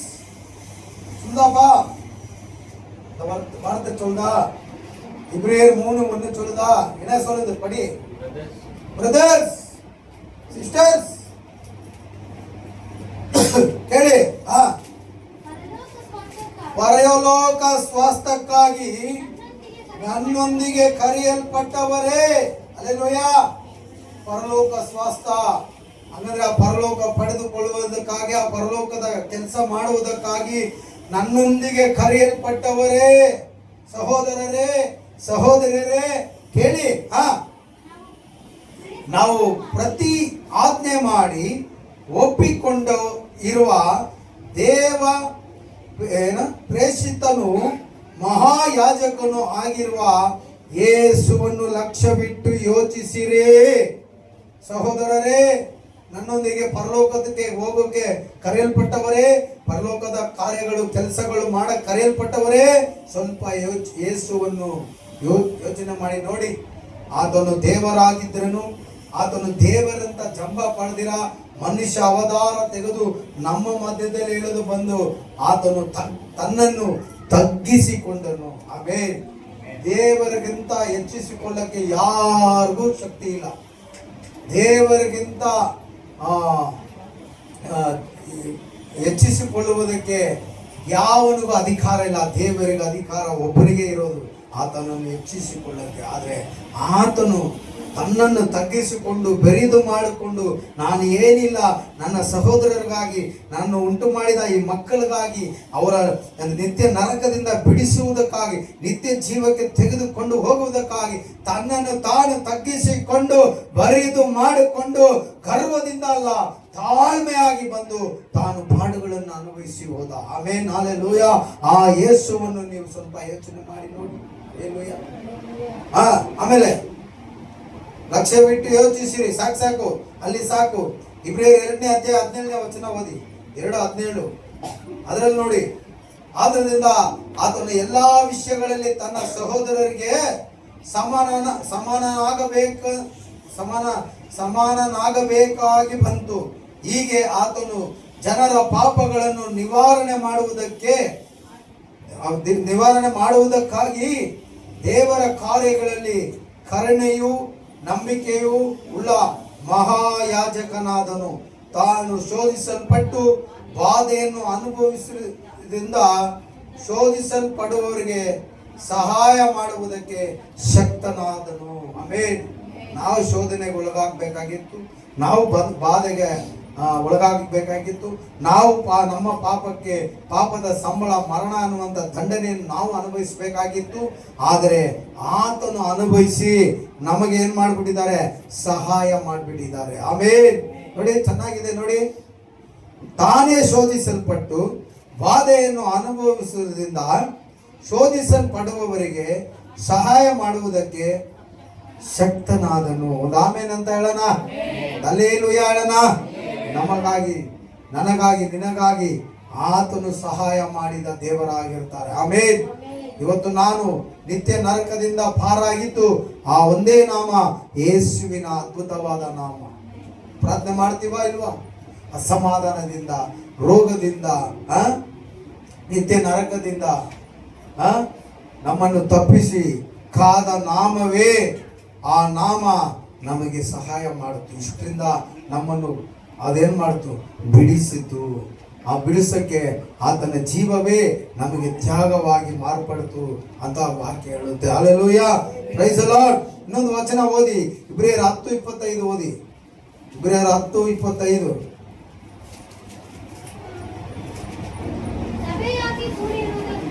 ಸಭೆಯಾಗಿ ಕೂಡಿರುವುದನ್ನು ಕೇಳುವರು. ಸಭೆಯಾಗಿ ಕೂಡಿಕೊಳ್ಳುವುದನ್ನು ಕೆಲವರು ರೂಢಿಯಾಗಿ ಬಿಟ್ಟು ಬಿಟ್ಟಿರುವ ಪ್ರಕಾರ ನಾವು ಬಿಟ್ಟು ಬಿಡದೆ ಒಬ್ಬರನ್ನೊಬ್ಬರು ಎಚ್ಚರಿಸೋಣ. ಕರ್ತನ ಪ್ರತ್ಯಕ್ಷ ದಿನವು ಸಮೀಪಿಸುತ್ತಾ ಬರುತ್ತದೆ ಎಂದು ನೀವು ನೋಡುವುದರಿಂದ ಇದನ್ನು ಮತ್ತಷ್ಟು ಮಾಡಿರಿ. ಹಲ್ಲೆಲೂಯಾ. ಸಭೆಯಾಗಿ ಕೆಲವರು ರೂಢಿಯಾಗಿ ಬಿಟ್ಟು ಬಿಟ್ಟಿದ್ದಾರೆ. ಹಾಗೆ ಬರ್ತಾ ಇರ್ತಾರೆ. ಒಂದು ವಾರ ಲೀವ್ ಆಗ್ತಾರೆ, ಮತ್ತೆ ಇನ್ನೊಂದು ವಾರ ಬರ್ತಾರೆ, ಮತ್ತೆ ಇನ್ನೊಂದು ವಾರ ಲೀವ್ ಆಗ್ತಾರೆ, ಮತ್ತೆ ಇನ್ನೊಂದು ವಾರ ಬರ್ತಾರೆ, ಮತ್ತೆ 2 ವಾರ ಬರ್ದಿರಾಗ್ತಾರೆ, 3ನೇ ವಾರ, ಮತ್ತೆ 4 ವಾರವೂ ಬರಲ್ಲ. ಆಮೇಲೆ 5ನೇ ವಾರಕ್ಕೆ ಬರ್ತಾರೆ, ಆಮೇಲೆ 5ನೇ ವಾರ ಬಂದು ಹಾಗೆ ಸ್ಟಾಪ್ ಆಗ್ತಾರೆ. ಆ ತರ ರೂಢಿಯಾಗಿ ಬಿಟ್ಟಿರುವ ಕೆಲವರು ಇರುವ ಪ್ರಕಾರ ನಾವು ರೂಢಿಯಾಗಿ ಬಿಟ್ಟು ಬಿಡಿದ್ರೆ ನಾವು ಒಬ್ಬರನ್ನೊಬ್ಬರು ಏನ್ ಮಾಡ್ಕೊಳ್ಬೇಕು? ವಿಚಾರಿಸ್ಕೊಳ್ಳೋಣ. ಸೇವಕರೇ ಹೋಗಿ ವಿಚಾರಿಸ್ಬೇಕಾ? ಯಾಕೆ ಸಭೆಗೆ ಬಂದಿಲ್ಲ? ಸೇವಕರೇ ವಿಚಾರಿಸ್ಬೇಕಾ? ವಿಶ್ವಾಸಿಗಳು, ಶಿಷ್ಯರುಗಳು ಏನ್ ಮಾಡ್ಬೇಕು? ಇನ್ನೊಂದು ಶಿಷ್ಯರನ್ನ ವಿಚಾರಿಸಬೇಕು. Hallelujah, praise the lord, praise the lord. ಆದ್ದರಿಂದ ನಾವು ವಿಚಾರಿಸುವವರಾಗಿರಬೇಕು. ಶಿಷ್ಯರಾದ ನಾವು ವಿಚಾರಿಸುವವರಾಗಿರಬೇಕು. ಹಲ್ಲೆಲೂಯಾ. ಕೆಲವು ತೀಟೆ ಕಿವಿಗಳು ಹಾಗೆ ಮೊದಲೇ ವಾಕ್ಯ ಹೇಳ್ತಾ ಅವ್ರು ತೀಟೆ ಕಿವಿ ಉಳ್ಳವರಾಗ್ಬಿಡ್ತಾರೆ. ಕೆಲವರು ತೀಟೆ ಕಿವಿ ಉಳ್ಳವರು. ಹಾಗಂದ್ರೆ ನೀನೇನು ಹೇಳೋದು, ನಾನೇನು ಕೇಳೋದವ್ರೆ? ನಾನು ಫಂಕ್ಷನ್ ಇದೆ, ಮದುವೆ ಇದೆ, ಅದು ಇದೆ, ಇದಿದೆ, ಭಾನುವಾರದಲ್ಲಿ ಇದೆ, ನಾವು ಹೋಗ್ಲೇಬೇಕು. ಇವರು ತೀಟೆ ಕಿವಿ ಉಳ್ಳವರು. ಹಾಗಂದ್ರೆ ಆ ವಾಕ್ಯಕ್ಕೆ ಸರಿಯಾಗಿ ಗಮನ ಕೊಟ್ಟಿರಲ್ಲ. ಅಂಥವರನ್ನು ಸಭೆಯಾಗಿ, ಶಿಷ್ಯರಾಗಿ ಕರ್ತವ್ಯ ತೆಗೆದುಕೊಂಡು ವಿಚಾರಿಸುವವರಾಗಿರ್ಬೇಕು. ಬರೋದು ಬಿಡೋದಾದ ಆಮೇಲೆ ಹಲ್ಲೆಲೂಯಾ. ಬರ್ದಿಲ್ಲ ಅಂದ್ರೆ ತಲೆ ಕೆಡಿಸ್ಕೊಬೇಡಿ, ಪ್ರೈಸ್ ದಿ ಲಾರ್ಡ್. ಆದ್ರೆ ನಾವು ಸಭೆಯಾಗಿ ಕೂಡಿಕೊಳ್ಳುವುದು, ಕೆಲವರು ಬಿಟ್ಟಿರುವ ಪ್ರಕಾರ ನಾವು ಬಿಡ್ದಿಲ್ಲ, ಕೆಲವರು ಬಿಟ್ಟಿರುವವರನ್ನು ವಿಚಾರಿಸುವವರಾಗಿ ನಾವು ಕಾಣಿಸಿಕೊಳ್ಳಲ್ಪಡಬೇಕು. ಹಲ್ಲೆಲೂಯಾ. ಶಿಷ್ಯರುಗಳ ಜವಾಬ್ದಾರಿಗಳೇ ಇದೆ. ಶಿಷ್ಯರ ಜವಾಬ್ದಾರಿಗಳಿದೆ. ಅದಕ್ಕೆ ತಿಮೋತಿ ಹೇಳ್ತಾನೆ ಒಂದು ಪತ್ರಿಕೆಯಲ್ಲಿ ನೋಡಿ, ಒಂದು ಪತ್ರಿಕೆಯಲ್ಲಿ 1 ತಿಮೋತಿ ಅನ್ನಿಸ್ತದೆ, ಕೊನೆಯದಾಗಿ ಒಂದು ವಾಕ್ಯ ಓದೋಣ. ದೇವರ ಸೇವಕರು ಶಿಷ್ಯರಾಗಿ ಮಾಡುವುದಾದರೆ ಏನ್ ಮಾಡಬೇಕು? ಅಭಿಷೇಕ ಮಾಡಬೇಕು. ಶಿಷ್ಯರ ಅಭಿಷೇಕಗಳು ಸಭೆಗಳಲ್ಲಿ ಖಂಡಿತವಾಗಿ ಅದು ನಡೆಯಬೇಕು. ಅವಾಗ ನಡೆಯುವಾಗ ಕೆಲವು ವಿಷಯಗಳು ದುಡುಕಿ ಮಾಡಬಾರದು ಅಂತ ಇಲ್ಲಿ ದೇವರ ಶಿಷ್ಯನು ಹೇಳುವಂತ ವಿಷಯ. 1 ತಿಮೋತಿ 5ನೇ ಅಧ್ಯಾಯ 22ನೇ ವಚನ ಓದೋಣ. 1 ತಿಮೋತಿ 5ನೇ ಅಧ್ಯಾಯ 22ನೇ ವಚನ ಓದಿ. ಅವಸರದಿಂದ ಯಾರ ತಲೆಯ ಮೇಲಾದರೂ ಹಸ್ತವನ್ನಿಟ್ಟು ಸಭೆಯ ಉದ್ಯೋಗಕ್ಕೆ ನೇಮಿಸಬೇಡ. ಹೀಗೆ ಇಲ್ಲ, ಹಾಗೆ ನೇಮಿಸಿದರೆ ಮತ್ತೊಬ್ಬರು ಮಾಡಿದ ಪಾಪದಲ್ಲಿ ನೀನು ಪಾಲುಗಾರನಾದೆನೆಂದು ತೋರಿ ಬಂದಿತ್ತು. ಹಲ್ಲೆಲೂಯ. ನೋಡ್ರ, ಅವಸರದಿಂದ ಸಭೆ ಉದ್ಯೋಗ ಆಗದೆ ಸೇವೆ ಮಾಡುವುದಕ್ಕಾಗಿ ಸೇವಕರನ್ನು ತಲೆ ಮೇಲೆ ಕೈ ಇಟ್ಟು ನೇಮಿಸಬಾರ್ದು ಅಂತ ವಾಕ್ಯ ಹೇಳುತ್ತೆ. ಯಾಕೆಂದರೆ ಆ ಸೇವಕ ಮೇಲೆ ಯಾರು ಕಂಪ್ಲೇಂಟ್ ಹೇಳ್ಬಾರ್ದು. ತನ್ನ ಮನೆಯಲ್ಲಿ ಕಂಪ್ಲೇಂಟ್ ಬರಬಾರ್ದು, ತನ್ನ ಮಕ್ಕಳಿಂದ ಕಂಪ್ಲೇಂಟ್ ಬರಬಾರ್ದು, ಸಭೆಯವರಿಂದ ಕಂಪ್ಲೇಂಟ್ ಬರಬಾರ್ದು. ಚೆನ್ನಾಗಿ ಗಮನಿಸ್ಕೊಡಿ. ಪಾಸ್ಟರ್ ನೋಡು, ಪಾಸ್ಟರ್ಗೆ ಹೆಲ್ಪ್ ಮಾಡ್ಬೇಕಂತ ನೋಡು ಇಂಥವನಿಗೆ ಅಭಿಷೇಕ ಕೊಟ್ಟು ನಿಲ್ಲಿಸ್ತಾ ಇದ್ದಾರೆ. ಅಸಿಸ್ಟೆಂಟ್ ಪಾಸ್ಟರ್ ಅವನು ಯಾರು? ಕಿಲಾಲ್. ಇಂಥ ಮಾತು ಸಭೆಯವರಿಂದ ನೇಮಿಸಲ್ಪಡುವವರಿಗೆ ಇಂಥ ಮಾತು ಅಲ್ಲಿಂದ ಹೊರಡಬಾರ್ದು, ಅಲ್ಲಿಂದ ಬರಬಾರ್ದು. ಮನೆಯಲ್ಲಿ ಕೂಡ ಅಷ್ಟೇ, ಹೆಂಡತಿ ಕೂಡ ಹೇಳ್ಬಾರ್ದು ಇವ್ರಿಗೆ ಸಭೆ ಸೇವೆ ಮಾಡಕ್ಕೆ ಪಾಸ್ಟರ್ ನೇಮ ಇವರು ಒಳಗಾಗೇ ಇಲ್ಲ, ಇಷ್ಟು ಮಾಡ್ತಾರೆ, ಇಷ್ಟು ಹೇಳ್ತಾರೆ, ಹಾಗೆ ಅವರ ಮೇಲೆ ಕಂಪ್ಲೇಂಟ್ ಬರಬಾರ್ದು. ಮತ್ತೆ ಆಚೆ ಇರುವಂತ ಜನಗಳ ಮಧ್ಯದಲ್ಲಿ ಕಂಪ್ಲೇಂಟ್ ಬರಬಾರ್ದು. ಆದ್ರೆ ಒಂದು ವೇಳೆ ಕಂಪ್ಲೇಂಟ್ ಬರುವುದಾದರೆ 2-3 ಸಾಕ್ಷಿಯ ನಿಮಿತ್ತ ಕಂಪ್ಲೇಂಟ್ ಅನ್ನು ತೆಗೆದುಕೊಳ್ಳಬಾರ್ದು. ಯಾರೋ ಒಬ್ರು ಹೇಳದಂತ ಅವ್ರ ಮೇಲೆ ಅವ್ರು ಈ ತರ ತಪ್ಪು ಮಾಡಿದ್ದಾರೆ ಅಂತ ಯಾರೋ ಒಬ್ರು ಬಂದು ಹೇಳಿದ್ರು ಅಂತ ಆ ಕಂಪ್ಲೇಂಟ್ ಅನ್ನು ಅವ್ರನ್ನ ವಿಚಾರಿಸಬಾರ್ದು. ಸಭೆಯಾಗಿ 3-4 ಜನ, 10 ಜನ ಸೇರಿ ಪಾಸ್ಟರ್ ಇವರು ಇದಕ್ಕೆ ಲಾಯ್ಕಿಲ್ಲ ಅಂತ ಹೇಳುವಾಗ ಮಾತ್ರನೇ ಆ ಕಂಪ್ಲೇಂಟ್ ಅನ್ನು ತೆಗೆದು ಆ ಸ್ಥಾನದಿಂದ ಅವ್ರನ್ನ ಕೆಳಗಡೆ ಇಳಿಸಿ ಇಡಬೇಕು. ಹಲ್ಲೆಲೂಯಾ. ಅರ್ಥ ಆಯ್ತಾ? ಇಲ್ಲ ಅಂದ್ರೆ ಅವ್ರು ಮಾಡಿದ ಪಾಪದಲ್ಲಿ ಆ ಪಾಪದ ಫಲ ನನ್ನ ತಲೆ ಮೇಲೆ ಅದು ಶಾಪವಾಗಿ ಬರುತ್ತೆ ಅಂತ ತಿಮೋತಿ ಹೇಳ್ತಾನೆ. ಮತ್ತೆ ಓದಿ ನೋಡಿ. ಯಾರ ಮೇಲಾದರೂ ಹಸ್ತನನ್ನಿಟ್ಟು ಅಂದ್ರೆ ಕೈಯನ್ನಿಟ್ಟು ಸಭೆ ಉದ್ಯೋಗಕ್ಕಾಗಿ ಅಭಿಷೇಕ ಮಾಡಬೇಡ. ಹೇಗೆ? ಅವಸರದಿಂದ. ಫಸ್ಟ್ ನೋಡು ಇವ್ರ ಗುಣ ಹೇಗಿದೆ, ಇವರು ಟ್ಯಾಲೆಂಟ್ ಆಗಿದ್ದಾರಾ, ಸೇವೆ ಮಾಡಕ್ಕೆ ಅರ್ಹರಾಗಿದ್ದಾರಾ. ಸಭೆಗೆ ನೇಮಿಸಿದ್ರೆ ಅದನ್ನು ಕಟ್ಟುನಿಟ್ಟಾಗಿ ಆ ಜವಾಬ್ದಾರಿಯನ್ನು ಪರಿಪೂರ್ಣವಾಗಿ ಕೊಟ್ಟಂತ ಕೆಲಸವನ್ನು ಕರೆಕ್ಟಾಗಿ ಮಾಡ್ತಾರಾ, ಇದೆಲ್ಲ ಅವರಲ್ಲಿ ಚೆಕ್ ಮಾಡಿಬಿಟ್ಟೆ ಅವರ ಮೇಲೆ ನೀನು ಕೈಯನ್ನಿಟ್ಟು ಸೇವೆಗಾಗಿ ಅಭಿಷೇಕ ಮಾಡಬೇಕು. ಇಲ್ಲ ಅಂದ್ರೆ ಅವರು ಮಾಡಿದ ಪಾಪದಲ್ಲಿ ಏನು ಹೇಳುತ್ತೆ? ಹಾಗೆ ನೇಮಿಸಿದರೆ ಮತ್ತೊಬ್ಬರು ಮಾಡಿದ ಪಾಪದಲ್ಲಿ ನಿನಗೆ ಏನಾಗುತ್ತೆ ಗೊತ್ತಾ? ಪಾಲು. ಹಂಗಂದ್ರೆ ಶೇರ್. ಹಂಗಂದ್ರೆ ಪಾಪದ ಸಂಬಳ ಏನಾಗಿತ್ತು? ಮರಣ. ಅದನ್ನ ನಾನು ಶೇರ್ ಮಾಡ್ಕೊಳ್ಬೇಕಾಗುತ್ತೆ. Hallelujah, praise the lord. ಅದಕ್ಕೆ ವಾಕ್ಯ ಹೇಳುತ್ತು, ಅಂತವರಾಗಿ ಯಾರನ್ನ ಇದ್ರೆ ಅವರನ್ನು ಗದರಿಸು, ಹೆಚ್ಚಿಸು, ಖಂಡಿಸು. ಮೊದಲ ವಚನ. ಅವ್ರನ್ನ ಏನ್ ಮಾಡ್ಬೇಕು? ತಿದ್ದಿಸು. ಯಾವ್ದ್ರಿಂದ ತಿದ್ದಿಸಕ್ಕಾಗುತ್ತೆ? ಹೊಡೆಯೋದ್ರಿಂದನಾ? ಬೈಯೋದ್ರಿಂದನಾ? ಯಾವುದರಿಂದ ಒಬ್ಬ ಮನುಷ್ಯನನ್ನು ತಿದ್ದಿಸಕ್ಕಾಗುತ್ತೆ? ದೇವರ ವಾಕ್ಯದಿಂದ ಮಾತ್ರನೇ ಒಬ್ಬ ಮನುಷ್ಯನನ್ನು ತಿದ್ದಿಸುವುದಕ್ಕೆ ಸಾಧ್ಯ. ಹೊಡೆಯೋದ್ರಿಂದ ಅಲ್ಲ, ಬೈಯೋದ್ರಿಂದ ಅಲ್ಲ, ಕೋಪ ಮಾಡಿಕೊಳ್ಳುವುದರಿಂದ ಅಲ್ಲ, ದೇವರ ವಾಕ್ಯದಿಂದಾನೇ. ಆ ವಾಕ್ಯ ಅವನಲ್ಲಿ ಹೋಗುವಾಗ ಅದು ಒಳ್ಳೆ ನೆಲದಲ್ಲಿ ಬಿದ್ದಂತ ಬೀಜವಾಗಿದ್ದು ಅದು 30, 60, 100ರಷ್ಟು ಫಲ ಕೊಟ್ಟೇ ಕೊಡುತ್ತೆ. ಆಮೆನ್. ಹಲ್ಲೆಲೂಯಾ. ಮುಳ್ಳಿನ ಪೊದೆಯಲ್ಲಿ ಬಿದ್ದ ಬೀಜ ಹಾಗೆ ಇರಬಾರ್ದು. ನಾವು ವಾಕ್ಯವನ್ನು ಕೇಳಿ ಜಲ ಬೆಳೆದು ಮುಳ್ಳು ಇಕ್ಕಟ್ಟಾಗಿರೋದ್ರಿಂದ ಅದು ಬೆಳೆಯಕ್ಕೆ ಶಕ್ತಿ ಇಲ್ದಿರ ಹಂಗೆ ಒಣಗಿ ಹೋಗುವಂಥದ್ದು ಅಲ್ಲ. ಹಾಗಿರಬಾರ್ದು. ಸೇವೆಗೆ ಶಿಷ್ಯರಾಗಿರುವವರು ಆರಂಭದಲ್ಲಿ ಎಲ್ಲದಕ್ಕೂ ಓಡಬರೋದು, ಆಮೇಲೆ ಏನೋ ಒಂದು ನಮಗೆ ಕೆಲಸದ ಮೇಲೇನೋ ಇಲ್ಲ ಮನೆಯಲ್ಲೋ ಇಲ್ಲ ಯಾವುದೋ ಒಂದು ಸಮಸ್ಯೆ ಎದುರಾದಾಗ ಹಂಗೇ ಬ್ಯಾಕ್ ವಾಂಗೋದು ತಪ್ಪು. ಅದು ನೀನು ಮನುಷ್ಯರಿಗಾಗಿ ಸೇವೆ ಮಾಡ್ತಾ ಇಲ್ಲ, ದೇವರಿಗಾಗಿ ಸೇವೆ ಮಾಡ್ತಾ ಇದೆಯಾ? ಚೆನ್ನಾಗಿ ತಿಳುಗು. ಅಭಿಷೇಕ ಹೊಂದಿದವರೇ ದೇವರಿಗಾಗಿ ಸೇವೆ ಮಾಡ್ತಾ ಇದ್ದೀವಿ, ನಮಗಾಗಿ ಅಲ್ಲ, ಮನುಷ್ಯರಿಗಾಗಿ ಅಲ್ಲ. ನಿನ್ನನ್ನು ಕರೆದಂತ ದೇವರಿಗಾಗಿ, ನಿನಗಾಗಿ ತನ್ನ ಪರಿಶುದ್ಧ ರಕ್ತವನ್ನು ಸುರಿಸಿದ ಆ ಮಹಾ ಪರಿಶುದ್ಧವಾದ ದೇವರಿಗಾಗಿ ನೀವು ಸೇವೆ ಮಾಡ್ತಾ ಇದ್ದೀರಾ? ಹಲ್ಲೆಲೂಯಾ. ಇಲ್ಲ ಅಂದ್ರೆ ಆ ಪಾಪದಲ್ಲಿ ಏನಾಗ್ತವೆ? ಪಾಲುಗಾರರಾದ ಎಂದು ತೋರಿ ಬಂದಿತ್ತು. ನೀವು ಶುದ್ಧನಾಗಿರುವ ಹಾಗೆ ನೋಡಿಕೋ. Hallelujah. Praise the lord, praise the lord. ದೇವರ ಅಭಿಷೇಕ ಅನ್ನೋದು ಸಾಧಾರಣ ವಿಷಯವಲ್ಲ. ಆ ಅಭಿಷೇಕ ನಮಗೆ ಸಾಧಾರಣವಾಗಿ ಸಿಕ್ಕಿದ್ದಲ್ಲ. ಒಬ್ಬ ಮನುಷ್ಯ ಪಾಡು ಪಟ್ಟಿದ್ದಕ್ಕಾಗಿ ಆ ಪಾಡಿನ ನಿಮಿತ್ತ ಕೊಡಲ್ಪಟ್ಟಂತ ಅಭಿಷೇಕ, ಅದು ಬೆಲೆ ಉಳ್ಳದಂತ ಅಭಿಷೇಕ. ಈ ಲೋಕದಲ್ಲಿ ಎಂತ ಜಾಬನ್ನು ಕೂಡ ನಾವು ಸಂಪಾದನೆ ಮಾಡ್ಬಿಡ್ಬೋದು, ಟ್ಯಾಲೆಂಟ್ ಆಗಿ ಓದಿ ಗೀದಿ ಎಂತ ಕಲೆಕ್ಟರ್ ಕೂಡ ಆಗ್ಬಿಡ್ಬೋದು. ಆದ್ರೆ ಸೇವಕರು ಆಗ್ಬೇಕಂದ್ರೆ ಅಲ್ಲಿಂದ ಬರ್ಬೇಕು ಉತ್ತರ. ಸೆಲೆಕ್ಟ್ ಎಲ್ಲಿಂದ? ಆರಿಸಿ ತೆಗೆಯೋದು ಎಲ್ಲಿಂದ? ದೇವರ ರಾಜ್ಯದಿಂದ, ತಂದೆಯಾದ ಚಿತ್ತದ ಪ್ರಕಾರ ಅವರನ್ನು ಆರಿಸಿ ತೆಗೆಯಕ್ಕಾಗುತ್ತೆ ದೇವರಿಂದ ಮಾತ್ರನೇ. ಎಷ್ಟೇ ಕೋಟಿ ಕೊಟ್ರೇನು ಸೇವೆ ಸಿಕ್ಕಲ್ಲ. ದೇವರಿಂದ ನೇಮಿಸಲ್ಪಟ್ಟಿದ್ರೆ, ದೇವರ ಚಿತ್ತದ ಪ್ರಕಾರ ಇದ್ರೆ ಆ ಸೇವೆ ಆ ಮನುಷ್ಯನಿಗೆ ದೊರಕುತ್ತೆ. Amen, hallelujah. ಆದ್ರಿಂದ ಚೆನ್ನಾಗಿ ಅರ್ಥ ಮಾಡ್ಕೊಳ್ಳಿ. ಸೇವೆ ಮಾಡುವವರೇ, ಸೇವೆ ಮಾಡುವವರೇ, ಜೊತೆಯಲ್ಲಿ ಸೇವೆಗಾಗಿ ಕರೆಯಲ್ಪಟ್ಟವರೇ, ಜೊತೆಯಲ್ಲಿ ದೇವರ ರಾಜ್ಯಕ್ಕಾಗಿ ಕಟ್ಟಲ್ಪಡುವುದಕ್ಕಾಗಿ ಸುವಾರ್ತೆ ಸಾರುವವರಾಗಿ ಕರೆಯಲ್ಪಟ್ಟವರೇ, ಸಭೆಗಾಗಿ ಸೇವಕರಿಗಾಗಿ ಮಾಡೋಕೆ ಕರೆಯಲ್ಪಟ್ಟ ದೇವ ಜ್ಞಾನವುಳ್ಳ ಜನರೇ,